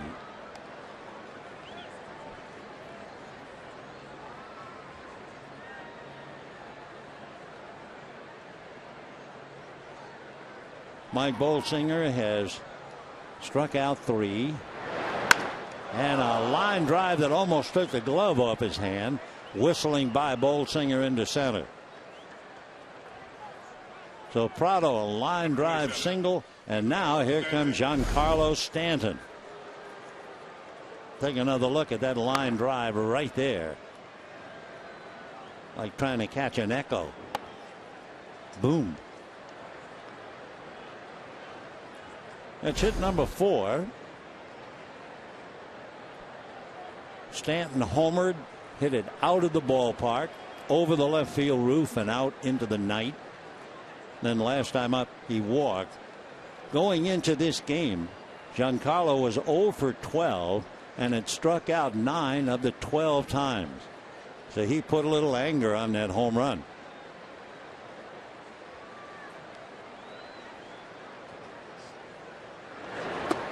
Ball 1. Dodgers trying to make it 5 in a row. Trying to make their record at home 15-2 and trying to win their 10th consecutive series. Line drive whistled into left. Up with it is Van Slyke. So Stanton showing he's coming out of that slump of 0 for 12. He has blistered the ball twice. Number 13, Marcell Ozuna. You know, when you think about it, you see Stanton's tremendous power. You see him hit the ball over the roof in left field. Just imagine a ball hit back to the box. They're checking on Paco Rodriguez. Bolsinger has gone 5 1/3, and Paco tuning up. The one left-hand hitter in the lineup after Gordon, you go to Christian Yelich, who is out on deck. So Osuna is kind of a do or die, and Honeycutt's going to go out and talk to him. 1 out, 6th inning, 2 on, and the Dodgers lead 6-1.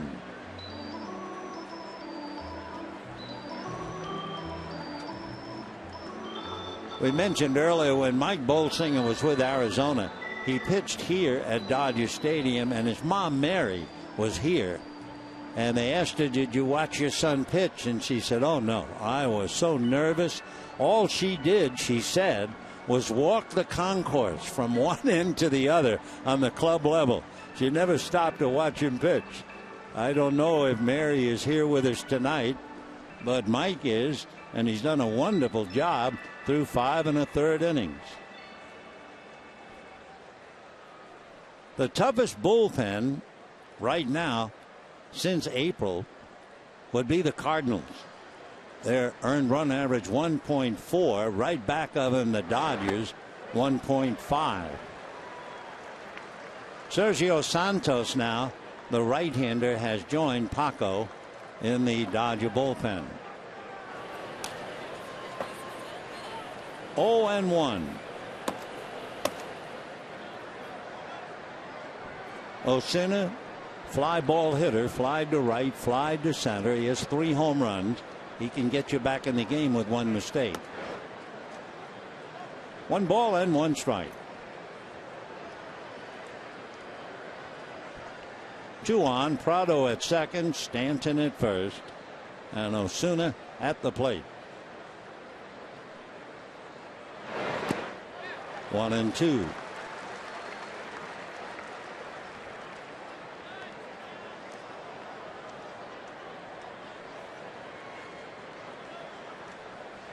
Bolsinger now taking plenty of time.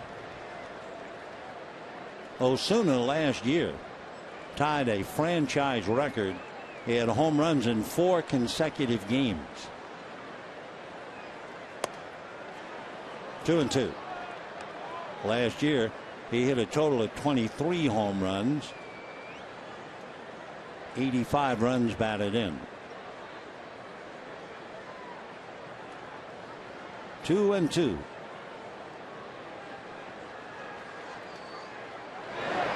And ball 3. So with the left-hand hitter on deck, Paco Rodriguez in the pen, I think this is do or die for Bolsinger as far as staying in the game.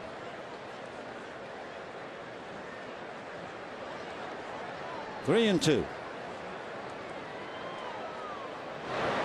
Ground ball to third, juggled. They get 1, but that's all. Alex Rodriguez makes a good play to get to the ball, and it looked like it might have stuck in the glove. It was hit hard. Take another look. You'll see the white of the ball sticking out of the leather right there.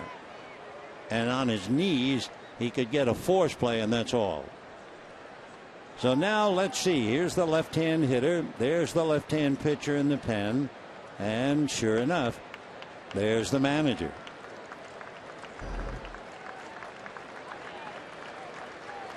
So Mike Bolsinger gave the Dodgers a big lift. He went 5 2/3 innings, and the crowd eager to applaud him. Out he goes, and listen.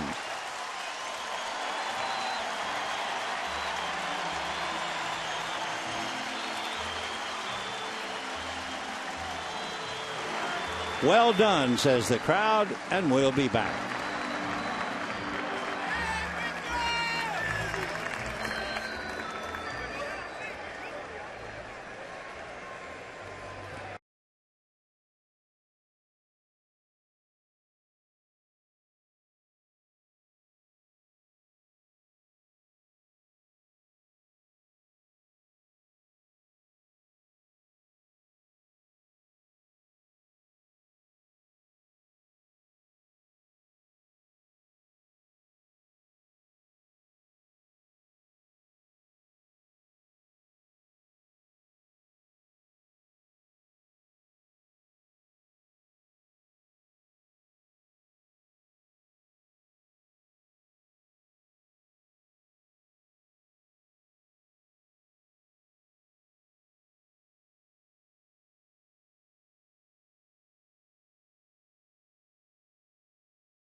The Dodgers 5 2/3 innings.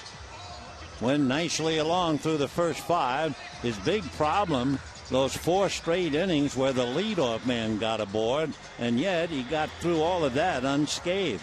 So he made 87 pitches. And the big thing, he had 10 ground balls. So a great effort by Bolsinger. Now Paco Rodriguez, with 2 out, is asked to come in and get Christian Yelich. Yelich has walked and hit into a force play. Runners at first and third.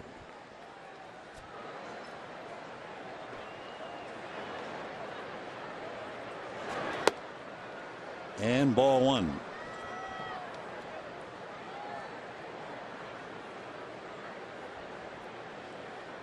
Osuna at first has a stolen base. He's 1 for 2, but he has a very cautious lead. 1-1 the count to Christian Yelich. Yelich last night, remember, in the 9th inning, hit a home run with Osuna aboard to give the Marlins a 2-1 lead, actually 3-2. And then Van Slyke turned it around with his home run. Fouled away. Well out of play. 1-2.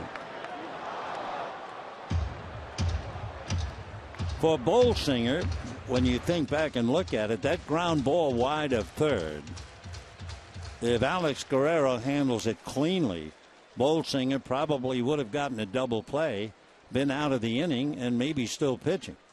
It was that close. Alex got the ball, but on his knees could only make 1 play. And down goes Yelich. So Rodriguez does his job. No runs, 2 hits, 2 left. And at the end of 5.5 innings, 6-1 Dodgers.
Dodger Baseball on Sportsnet LA is brought to you by Nissan. Get to Nissan's ride of your life for exciting performance and surprising offers. Shop at ChooseNissan.com. And by DraftKings. Play daily fantasy baseball for free on DraftKings.com. Use promo code BLUECREW for free entry. Bottom of the sixth inning with the Dodgers leading 6-1. Jimmy Rollins followed by Howie Kendrick and then Adrian Gonzalez. Foul ball, 0-1. A little while ago we were talking about this day in Dodger history. Carl Erskine pitching his second no-hitter. Saved on two plays, one by Jackie Robinson and the other by Carl Furillo. Another foul ball. Today marks another important baseball note. Happy 90th birthday to Hall of Famer Yogi Berra. Yep, Lawrence Berra from the Hill in St. Louis, 90 today. There's a drive by Rollins. That will be a base hit. And the Dodgers have 13 hits now as Rollins comes up with his second. Number 47, Howie Kendrick. Howie Kendrick coming up. Kendrick singled of Herron's left arm, homered in the third, grounded out in the fifth. His home run in a hurry went to right field. So Harry reaches the seats and Howie touches them all. Dodgers 6 runs, 13 hits. The Marlins 1 run, 5 hits. Yogi Berra, everybody thinks about comedy, funny lines, etc. But he was a terrific player. Give you an idea. He never struck out more than 38 times in a season. Imagine. I mean, we have guys who strike out 38 times in a couple of weeks.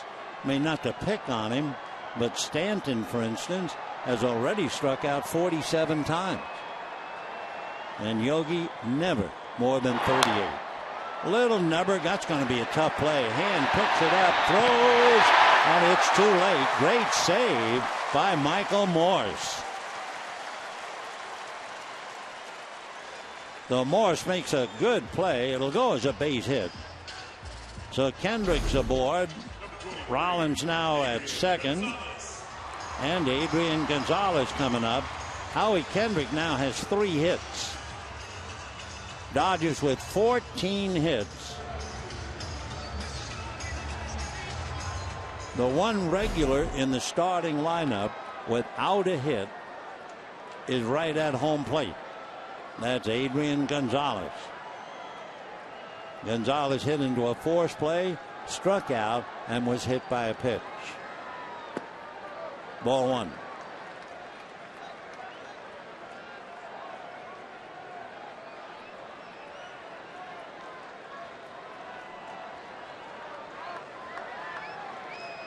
Dodgers coming off the 5th inning where they had 4 runs on 5 hits.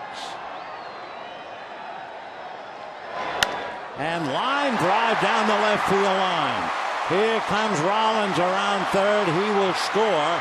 Going easily into third is Kendrick on a double by Gonzalez. And the Dodgers lead 7-1.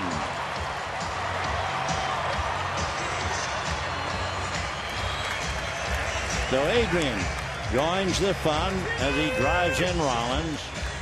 So now everybody in the starting lineup, with the exception of the pitcher, has at least 1 hit. What a nice bit of hitting. A pitch down and away.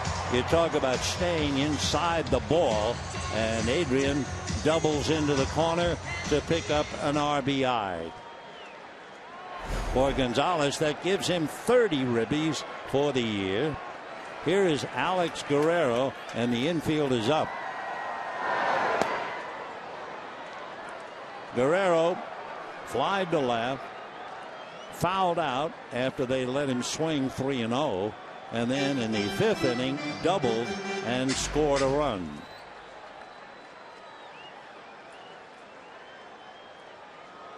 Oh, and 1. Fastball sliced foul down the line. Dodgers have piled up 15 hits and 7 runs. With 15 hits, the Dodger high for the year, 16 hits. Most runs in an inning, 5. They had 4 tonight. And for Gonzalez, in a hurry. 30 RBIs in 32 games. It took him 44 to reach that last year. Infield up. Marlins down by a half a dozen. They have to try and stop the bleeding here. Concluding game, Carlos Frias and Jarred Cozart tomorrow. Remember tomorrow's game, 4:50. Fastball whacked into left field. 1 run will score. Gonzalez stops at third. Kendrick brings the run in, and the Dodgers lead 8-1 on 16 hits.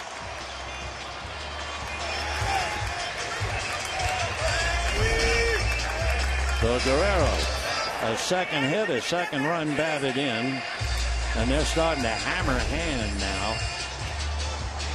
Dodgers 8 runs, 16 hits. So that's a high. Not much for Chuck Hernandez to do. The pitching coach going out. I mean, what are you going to say? Hang in there. You're down 8-1. You don't want to burn up your bullpen. So somebody has to take one for the club. And it looks like it's Brad Hand. So Chuck Hernandez,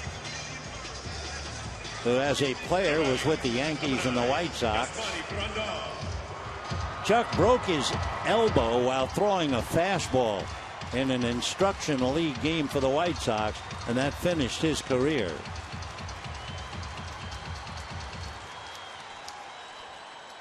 Nick Massett, who was in the game briefly last night, gets up in the pen. 8-1 Dodgers, and here's Grandal, and he's already had 2 hits. Ball 1.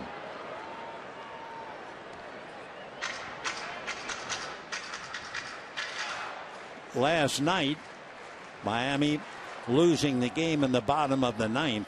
Tonight, so far, it's been a blowout. Ball 2. Nobody out. Rollins single, Kendrick single, Gonzalez doubles, Guerrero singles, and Grandal up there. Yasmani hitting .313. 8 runs, 16 hits for the Dodgers. 6 runs against Herron, 2 so far against Brad Hand. Strike, 2-1.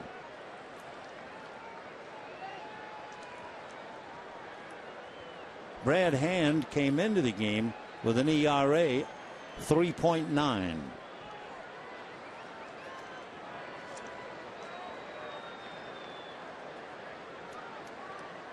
Two and 1. And ball 3.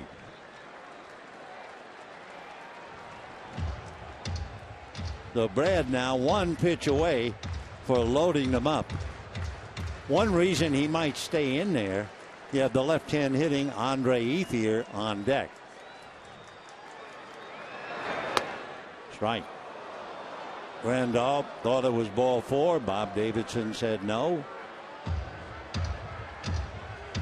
3-2.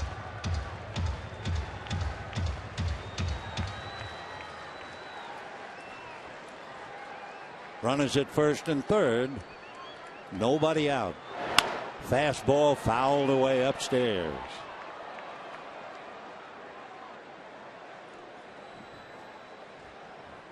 Van Slyke hitting 8th in the lineup is 2 for 3.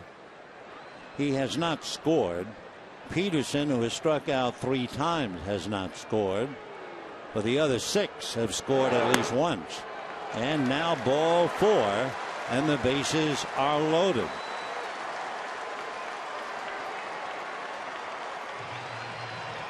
Interesting, too, with all the hitting that the Dodgers have done tonight.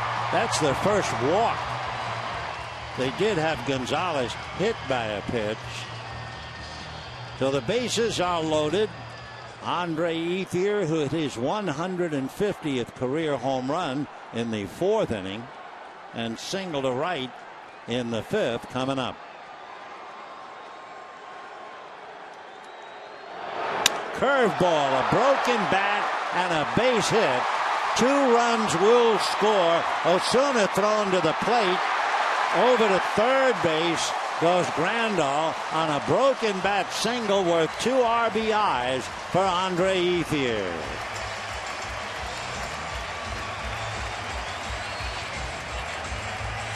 Oh, and by the way, the Dodgers lead 10-1.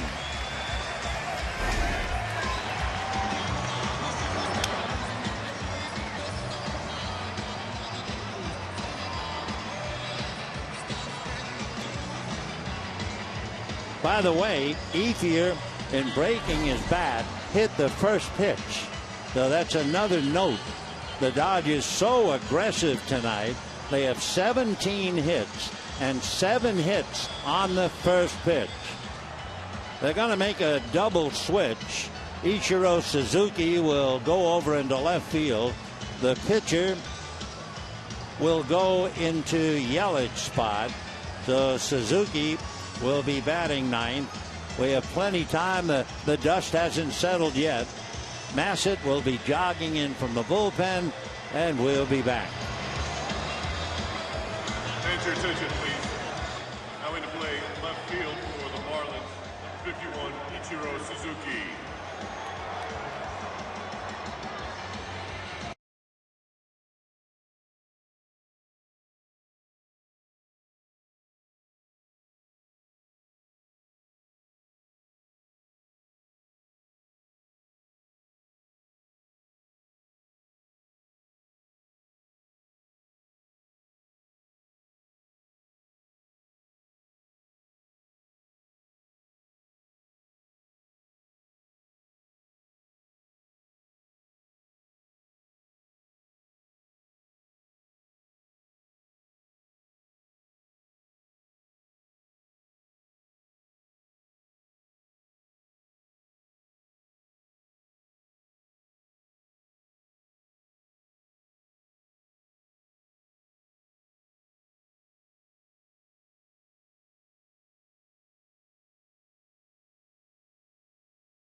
Dodgers have 10 runs and 17 hits.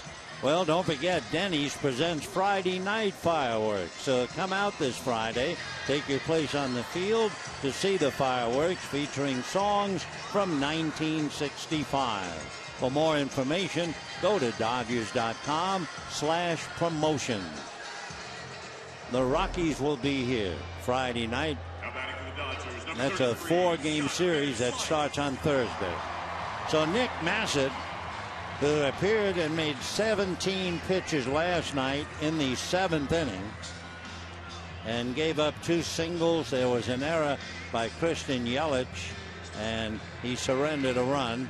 Massett now comes in a laugher for the Dodgers, leading 10-1, and they have runners at first and third, and still nobody out. 1 ball and no strikes to Scott Van Slyke. He has a single and a double and a long fly ball to left. Back-to-back 4-run innings for the Dodgers. And that's a high fly ball to center. It's catchable, but tagging up at third to bring it in is Grandal. And the Dodgers lead 11-1. And Van Slyke picks up another RBI.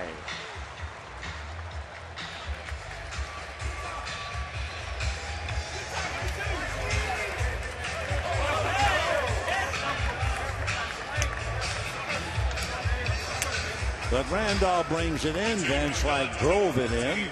11-1 Dodgers. And now Enrique Hernandez, better known as Kike, coming up. Batting for Paco Rodriguez.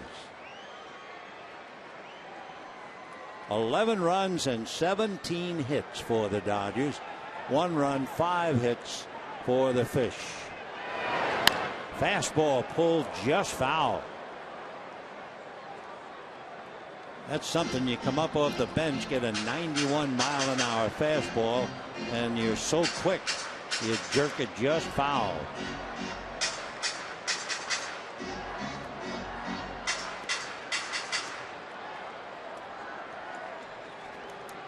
Oh, and 1.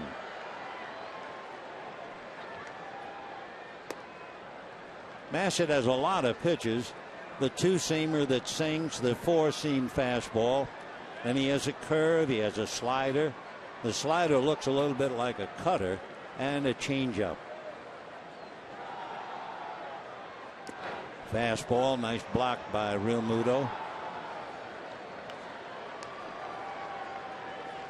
With the Dodgers leading San Diego by 5, they get the report the Mariners are beating the Padres 6-0 in the 6th inning.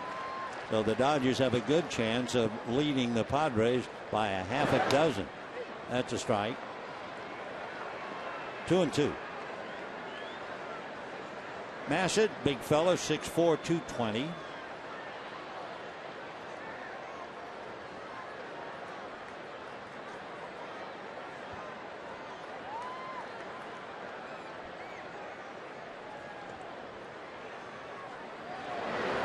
Slow breaking ball for strike 3.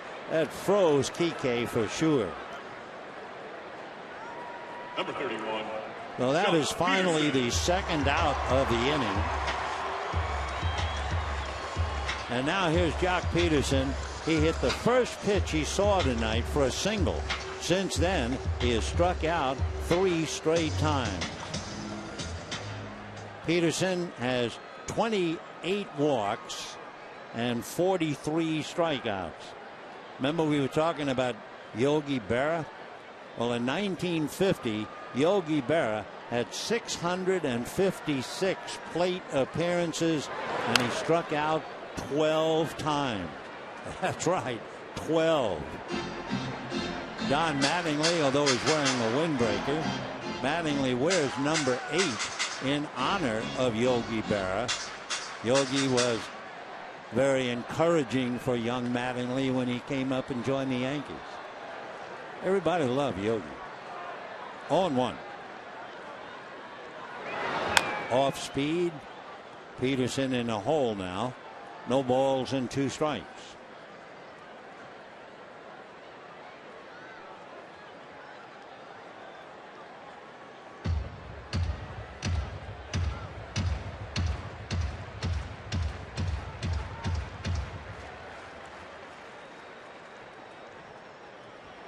Ethier at first. They're not holding him. He's certainly not going to do any running. Another nice save. Real Muto has done a very good job blocking pitches behind the plate.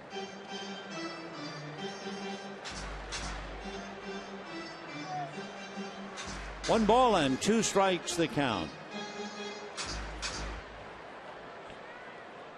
Nick Massett, born in St. Petersburg, lives up north somewhere near San Francisco.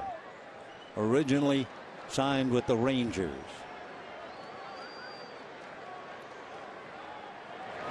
Fastball hit hard, smothered by Morse, who will win the race to the bag. So Peterson hits it hard, grounds out. Mercifully, the inning is over. Dodgers scored 5, and at the end of 6, lead the Marlins 11-1.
11-1. The one run, the murmur of protest, was that monstrous home run hit by Giancarlo Stanton in the first inning over the left field roof and out of the ballpark. The sixth home run ever hit completely out of Dodger Stadium, and it measured 478 feet. But for the Dodgers, Kendrick, Ethier, and everybody else just having a ball. A season high of 17 hits and 11 runs. The Dodgers now have Sergio Santos on the mound. They sent Kike Hernandez, who batted for Rodriguez, into left field. Scott Van Slyke, who had been in left field, takes over for Adrian Gonzalez, and that's where we'll put Santos in Gonzalez's spot. At the plate, Michael Morse, 0-1.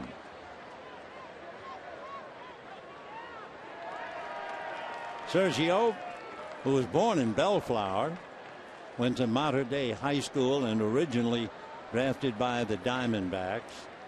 He's a big fella, 6'3", good 230.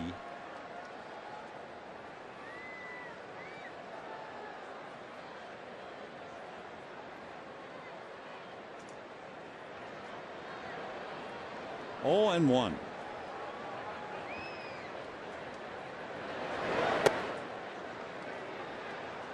Dodgers using Bolsinger, who will pick up the win. Then Rodriguez, now Santos. It's been Herron, Hand, and Massett, and Dan Herron will suffer the loss.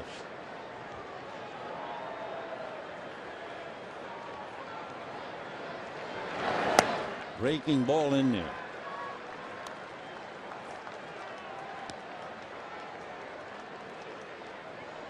By the way, when you look at run production, especially at home, and the Dodgers have 11 runs tonight,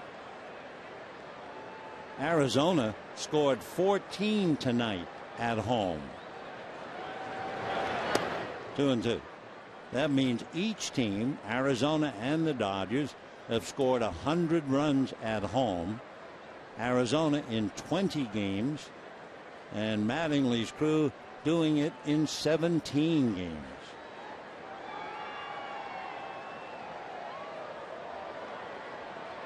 Two balls, two strikes. Little ground ball wide of third. Guerrero. So that'll do it for Morse, who goes 0 for 3 after having 3 hits last night. And we have one away in the 7th inning. Number 20. And the young catcher, JT Realmuto, who has grounded to third and singled to third, coming up. He'll be followed by Ichiro, who's batting 9th in the lineup. Followed by Echeverria and then Ichiro. Dodgers 11 runs, 17 hits. Home runs by Kendrick and Ethier. The Marlins, the murmur of protest, the home run by Stanton. So the Marlins are on the edge of losing their 3rd in a row. The Dodgers on their way to winning their 5th in a row and clinching the series. No Los Angeles Dodger team had ever won 10 consecutive series at home. This club is going to set the record. Andre Ethier and company. For Ethier, it was a milestone, 150th home run tonight, and everybody else joining in the fun. 1 ball and 1 strike. Check swing for a strike. 1 and 2.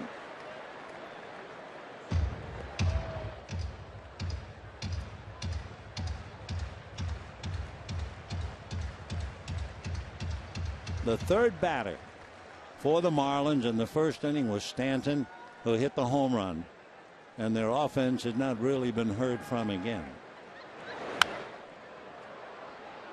They did get leadoff men on in the 2nd, 3rd, 4th, and 5th, and never could get the leadoff man home. In the 6th inning, Michael Morse and company had back-to-back singles with 1 out, but failed. So their only run, the home run, one swing, a monster swing it was, by Giancarlo Stanton. And fly ball, hustling as Peterson makes the catch. Nothing wrong with the knee where he could run that well to handle that fly ball. Little sheepish grin on his face. So 2 down. Echeverria coming up.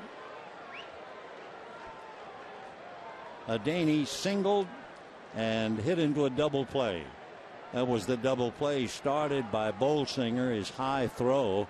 Howie Kendrick made a good play to turn it. Echeverria, very, very impressive, hitting .302. What a good looking player. Ball 1. I would think the boy from Santiago de Cuba should be around a while playing for the Marlins. He was originally signed by the Blue Jays.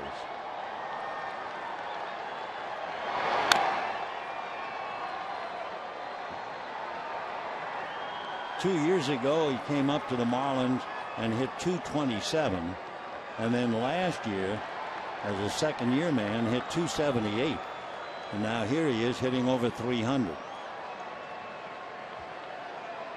He had 7 RBIs in a game in Philadelphia 2 years ago.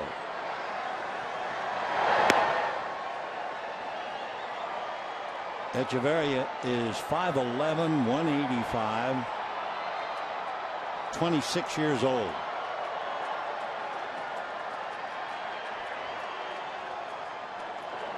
Two and 1.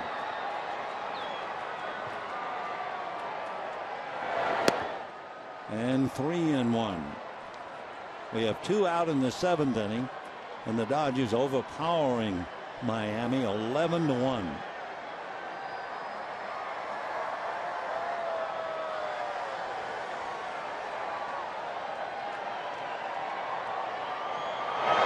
And ball 4. Echeverria came to Miami in a trade for talented shortstops. Jose Reyes went to Toronto. Echeverria came to Miami. So here comes Ichiro after Echeverria gets the walk with 2 out. The amazing Suzuki-san.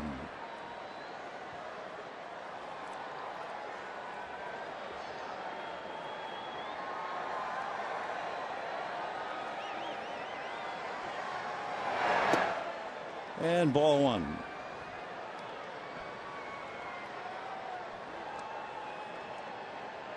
It was back in 2007 in the All-Star game in San Francisco. Ichiro not only went 3 for 3, he hit the first inside the park home run in All-Star game history. Little chopper to the hole, smothered by Kendrick. The throw got him. Well, let's see, will Mike Redmond protest that in a game where he's losing 11-1? Well, watching him, he stands up on the steps. Actually, from up here, it looked like Ichiro had beaten the throw. Let's see. Well, it was bang, bang. And I think they decided we're down 11-1. What's the sense? So they're going back.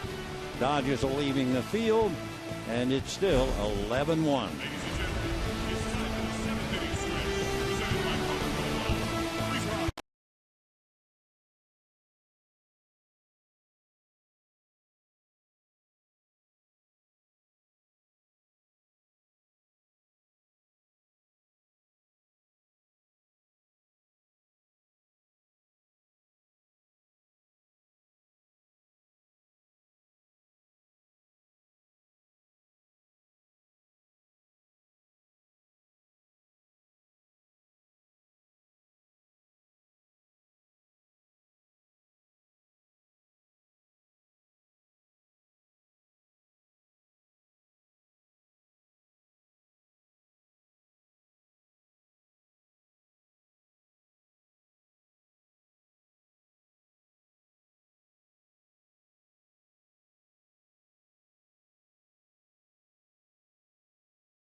11-1 in favor of the Dodgers.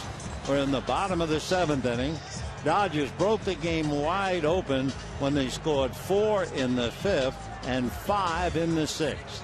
11, 2 runs before that, plus the 9 gives them the 11. Couple of changes for Miami. Donovan Solano is now the shortstop. Jeff Baker is in left field. Ichiro is in right field.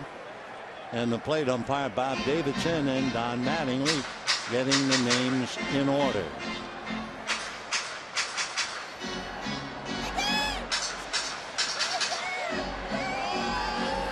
$11 runs, 17 hits for the Dodgers. Rollins has 2 of them.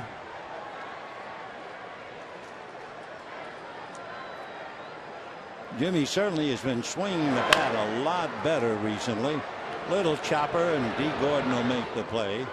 So Rollins taps out, and we have 1 out, bottom of the 7th inning. Number 47, Howie Kendrick coming up.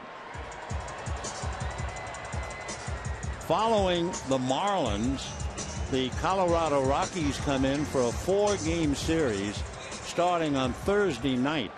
The Dodgers have already played Colorado 5 times, and they are 5-0 against the Rockies. Ball 1. Down in the Dodger bullpen, Juan Nicasio begins to loosen up. Ground ball to the hole. Great smothering try, but Prado can't hold on to the ball. And coming up with his 4th hit is Howie Kendrick.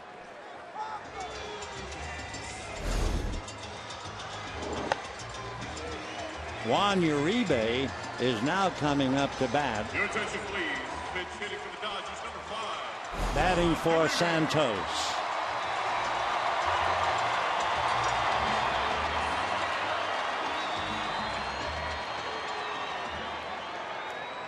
Juan Uribe hitting .261 with a home run, 6 runs batted in. Gets a little taste of the festivities. And a high fly ball to center. It's playable. And as soon as Uribe just missed that thing. So 1 pitch, 1 out. The Dodgers have 7 hits on the first pitch, and they've all been so aggressive. So Uribe, fly ball to center. Alex Guerrero coming up. He has a double and a single in 4 trips.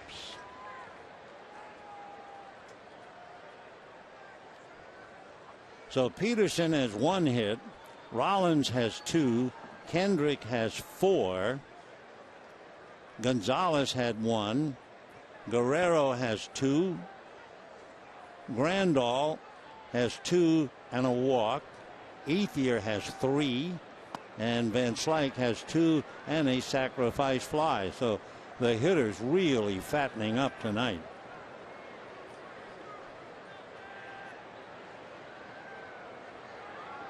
Ethier, when he collected his 4th hit, makes you hope to see him in his next at bat. Meanwhile, Guerrero a base hit to right field, and the parade continues.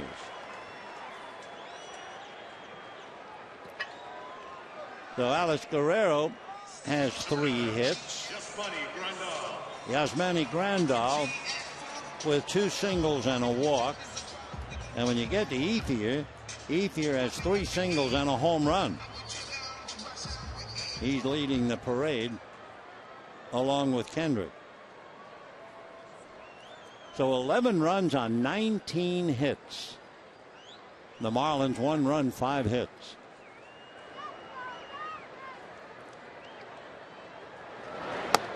Right.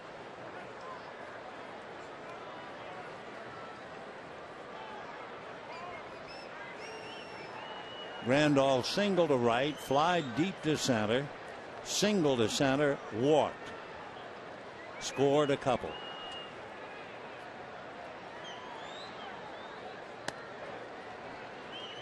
Carlos Frias going tomorrow night for the Dodgers, no doubt saying to himself, I wish I could put a few runs and a couple of hits in escrow and take them out tomorrow at 450.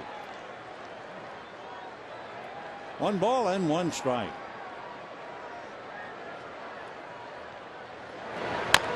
A little dribbler on the chalk, fair ball, looked foul. Yep.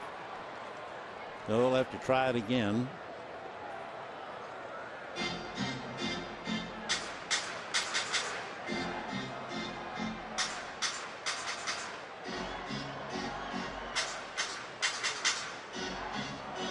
Scott Van Slyke, another big night.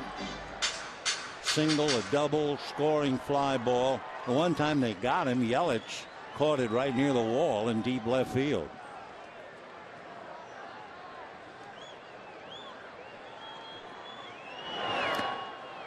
Change fooled him. Down he goes. So mercifully, that is the 7th inning. And at the end of 7, Dodgers lead 11-1.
You baseball wise, well, we have the Marlins here tomorrow.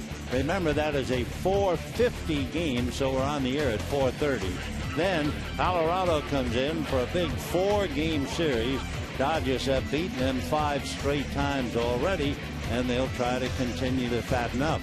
After the Colorado series, Dodgers leave briefly for a couple of days in San Francisco, and they're right back home to play San Diego and Atlanta. So a lot's going on. Hope you'll be out here and enjoy the fun and share the excitement as the Dodgers just trying to cruise now. They'll bring in Juan Nicasio. So it's been Bolsinger for 5 2/3 innings. Paco Rodriguez faced one man and got him. Santos made 1 inning, 17 pitches, and now Nicasio to pitch the 8th. The Dodger bullpen, second to St. Louis. The Cardinal bullpen, the ERA of 1.4. The Dodger bullpen 1.5.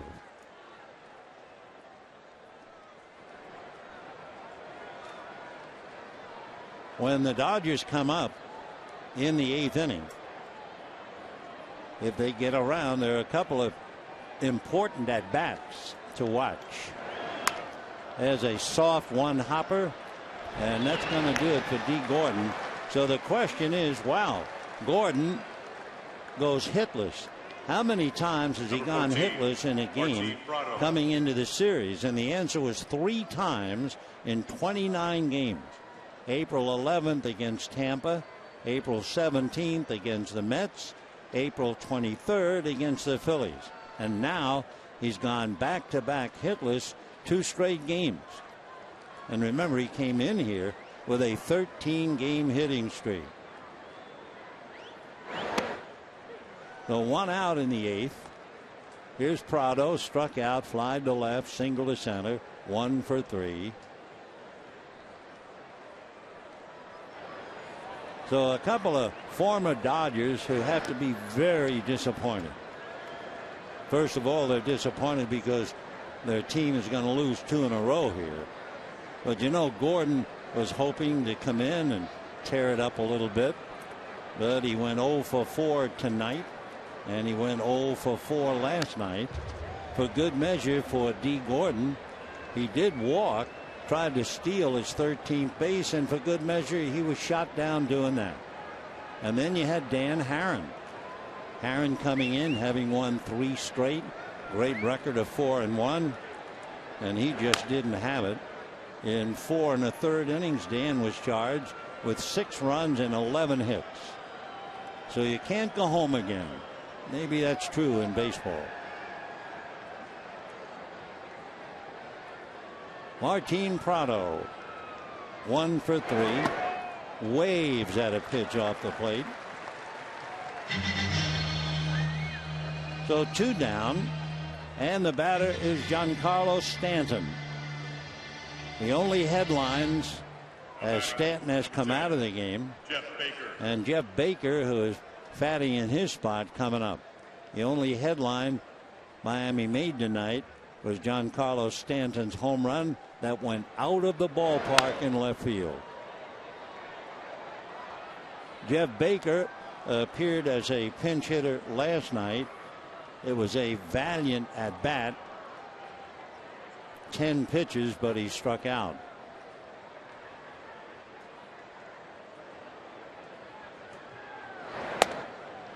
One and one.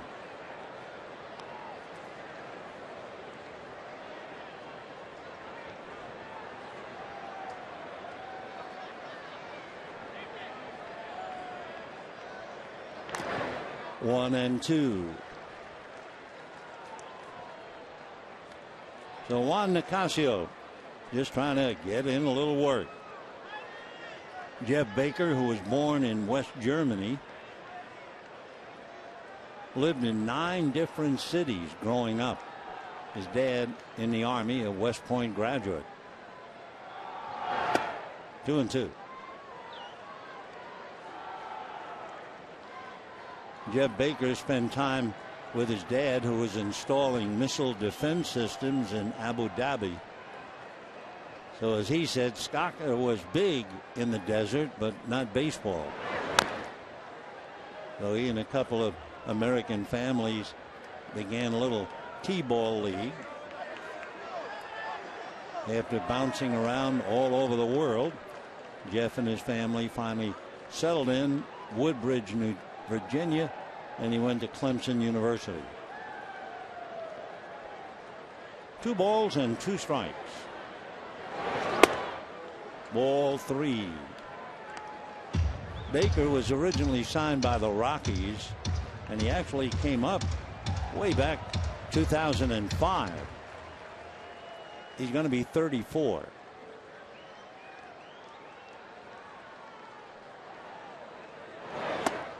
Check. They're going to look. No swing. So Baker draws a walk with 2 out.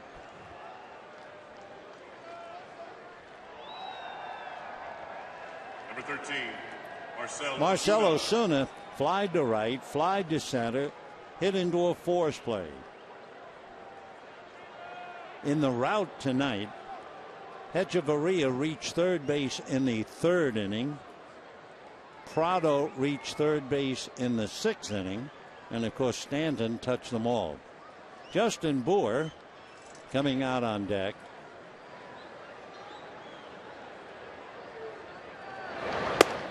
Ball 1.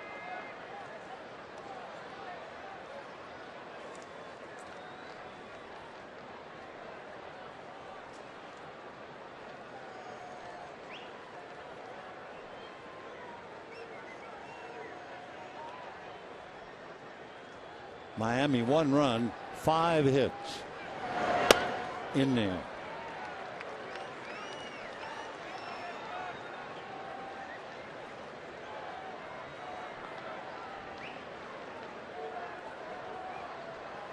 Dodgers in the 8th inning will have Ethier trying for his 5th hit.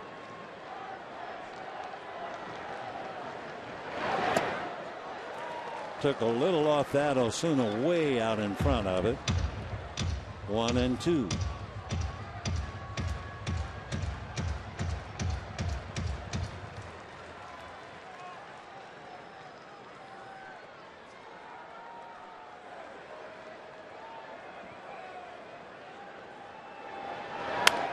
Fouled ball. Justin Bour, by the way, out on deck, is a big man who's been very successful as a pinch hitter. He's 6'4", checks in about 260, and he is 5 for 8 coming off the bench. 1-2. Little tapper. Van Slyke will do it himself. Let the runner run into the tag. So no runs, no hits. There was a walk and a man left. And we are heading to the bottom of the 8th inning. 11-1 Dodgers.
And leading off will be our player of the game, Andre Ethier.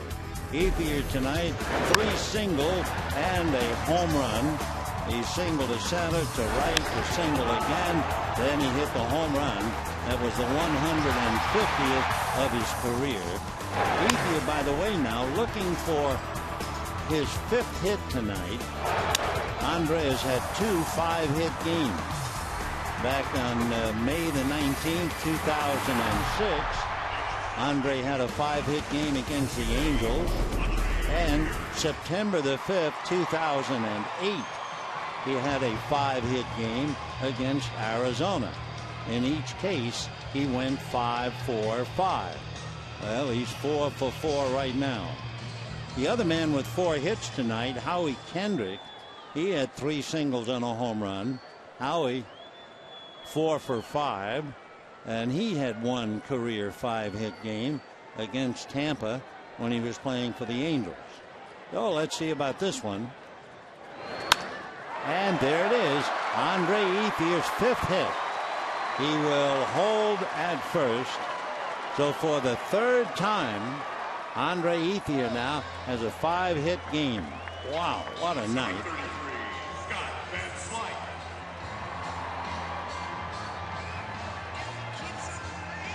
Now Scott Van Slyke single, double, and a scoring fly ball.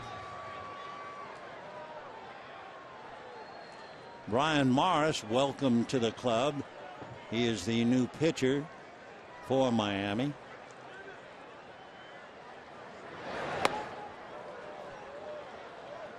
Van Slyke almost came out of his shoes on that swing. In a game like this, in all honesty, back in the 60s or 50s, you're winning 11-1 and you swing like that at a pitch. Oh, no, no, no. Against Drysdale, Gibson, Stan Williams, there's so many guys. There is no way you would do that. 1 ball and 1 strike. Brian Mars out of Tennessee. 2-1. Brian, as we look again, Andre Ethier, 5 hits for the 3rd time in his career. Brian Mars was originally drafted by the Dodgers at a Motlow State Community College in Tennessee. Fastball hit up the middle, base hit. Well, the Dodgers need that, all right. They now have 21 hits. So Van Slyke comes up with his 3rd hit. Number 14, Kike Hernandez. Kike Hernandez, who came into the game batting for Paco Rodriguez and struck out, coming up.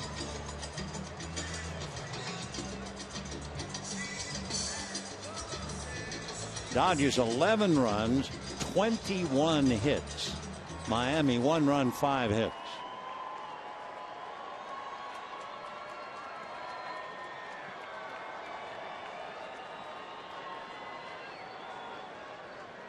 Brian Mars came in 3-1. An ERA, however, a little more than 4.5. And ball 1.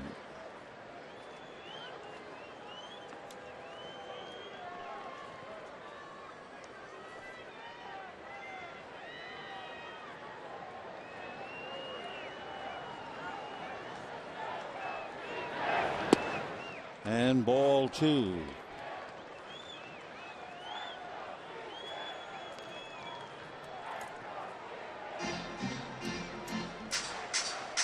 Brian Mars, 6'3", 220, 28 years old. He is the 4th pitcher. Herron, Hand, Massett, and Mars. And now he's 3-0 to Kike Hernandez. In the Dodger bullpen, J.P. Howell was warming up.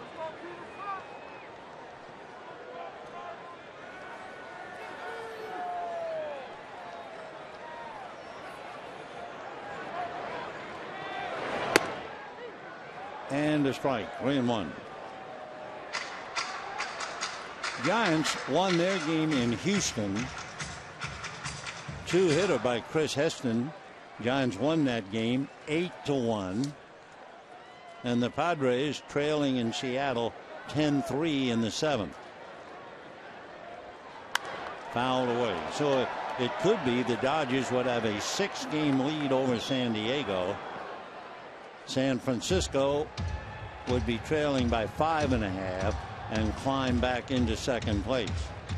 Interesting, too, that the Giants would beat the Astros at home. The Astros are the only division leading team under 500 at home. That is really shocking. On the road, they're 12-4. So Kike has 2 at-bats, strikes out twice. And the batter now will be Jock Peterson, who has struck out 3 times and has gone 1 for 5.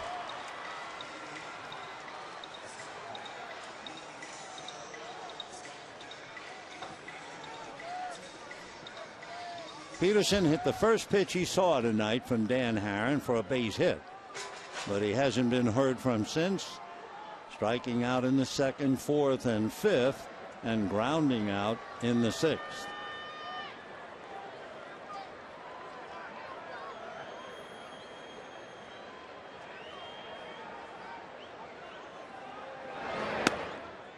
And ball 1.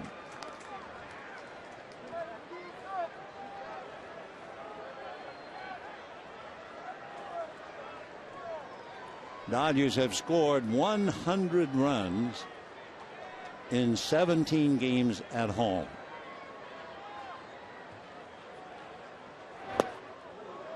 One and one. Dodger record after tonight at home, 15-2. Dodgers will have won 10 consecutive series at home, and they will have had a record 25-4.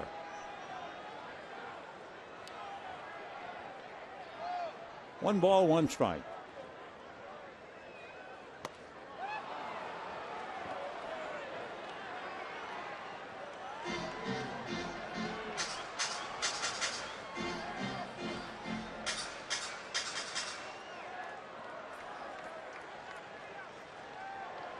Peterson has struck out 43 times. He has walked 28.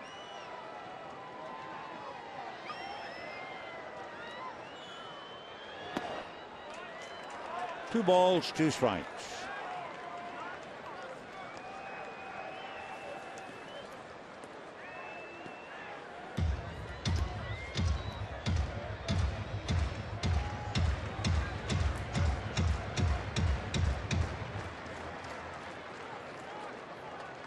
Brian Mars basically fastball, curveball, slider, and a chain.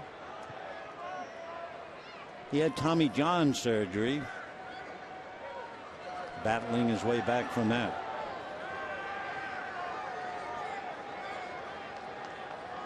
Brian's 28.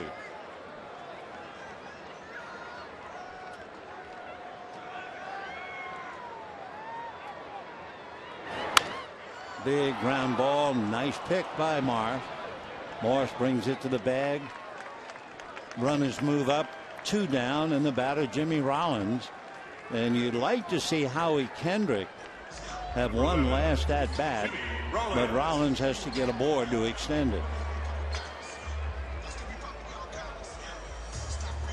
Jimmy Rollins fouled out, fly deep to center, singled twice, and grounded out.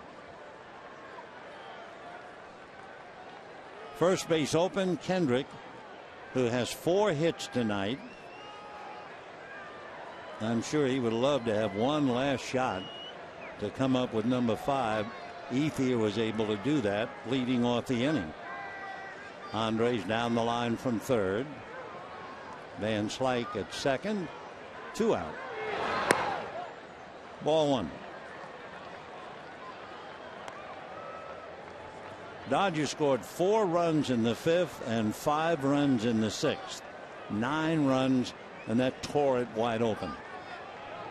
They were leading 2-1 going into the bottom of the 5th inning.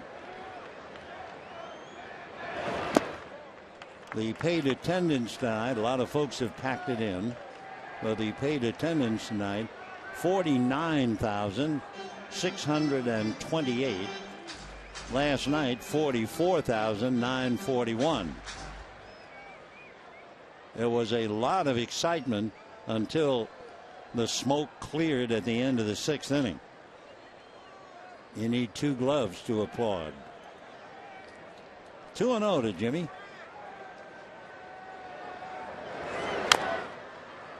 That's off his foot, foul ball. 2-1.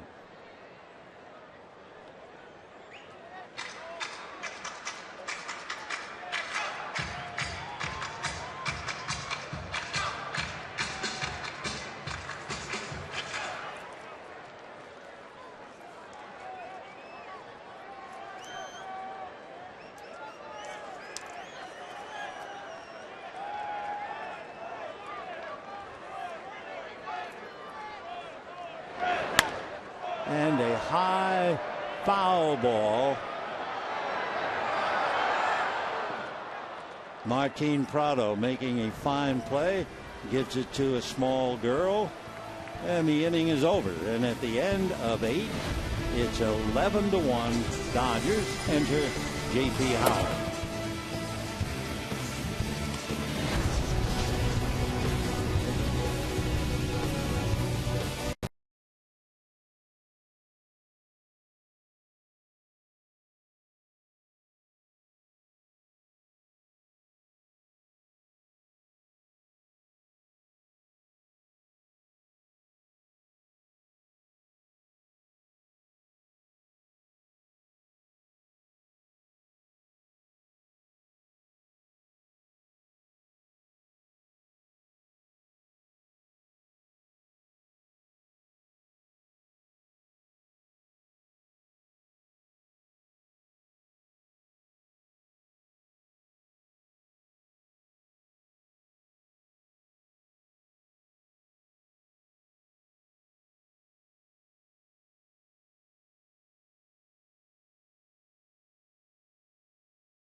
MLB.com At Bat. That's the #1 app for live baseball. At Bat is up to the moment at any moment with in-game highlights, live look-ins, replay reviews, radio broadcasts, statcasts, and even more. So get MLB.com At Bat for your smartphone or tablet today. J.P. Howell will now pick up. It's been Bolsinger for 5 2/3, and Mike will pick up the victory. Then Rodriguez, Santos, Nicasio, and now Howell. Jonathan Solano, a right-hand hitting catcher, will be coming up to bat.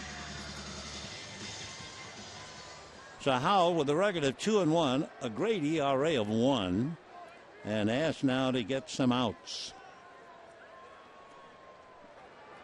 Solano is batting for Brian Morris, and a strike. Jonathan is from Barranquilla in Colombia, was originally signed by the Nationals 8 years ago. His brother, Donovan, is also with the club. His brother signed with the Cardinals in 2005. Howell drops it but recovers after making a good play, and we have 1 out. So JP gloves it, drops it, recovers, and gets his man. That's the recovery, and here's the out.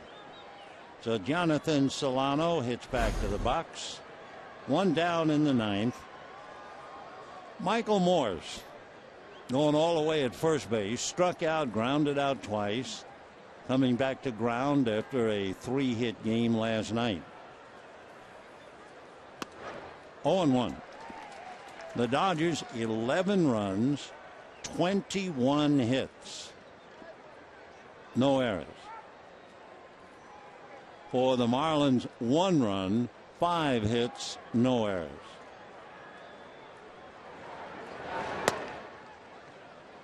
One ball, 1 strike.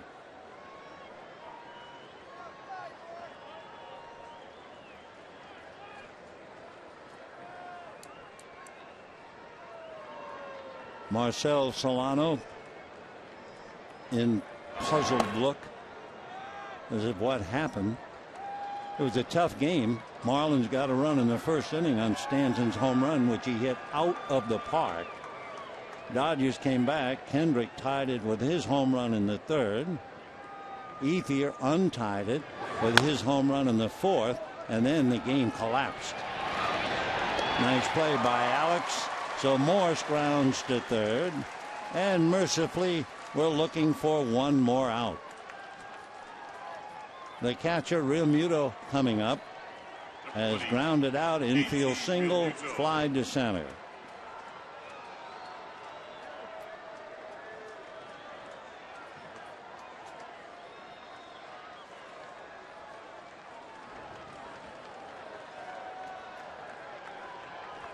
So the Dodgers now, the Los Angeles Dodgers, doing something that no Los Angeles Dodger team ever did. They will win on the 3rd out, and this is it. Their 10th consecutive series win at home. Appropriately enough, the last out, a fly ball to Andre Ethier. 11-1 in favor of the Dodgers. This game was really over by about the 5th inning. Tomorrow, the concluding game, Frias and Cozart. That'll be at 4:50. Make your plans to be with us then. Until then, we wish you all good evening, everybody.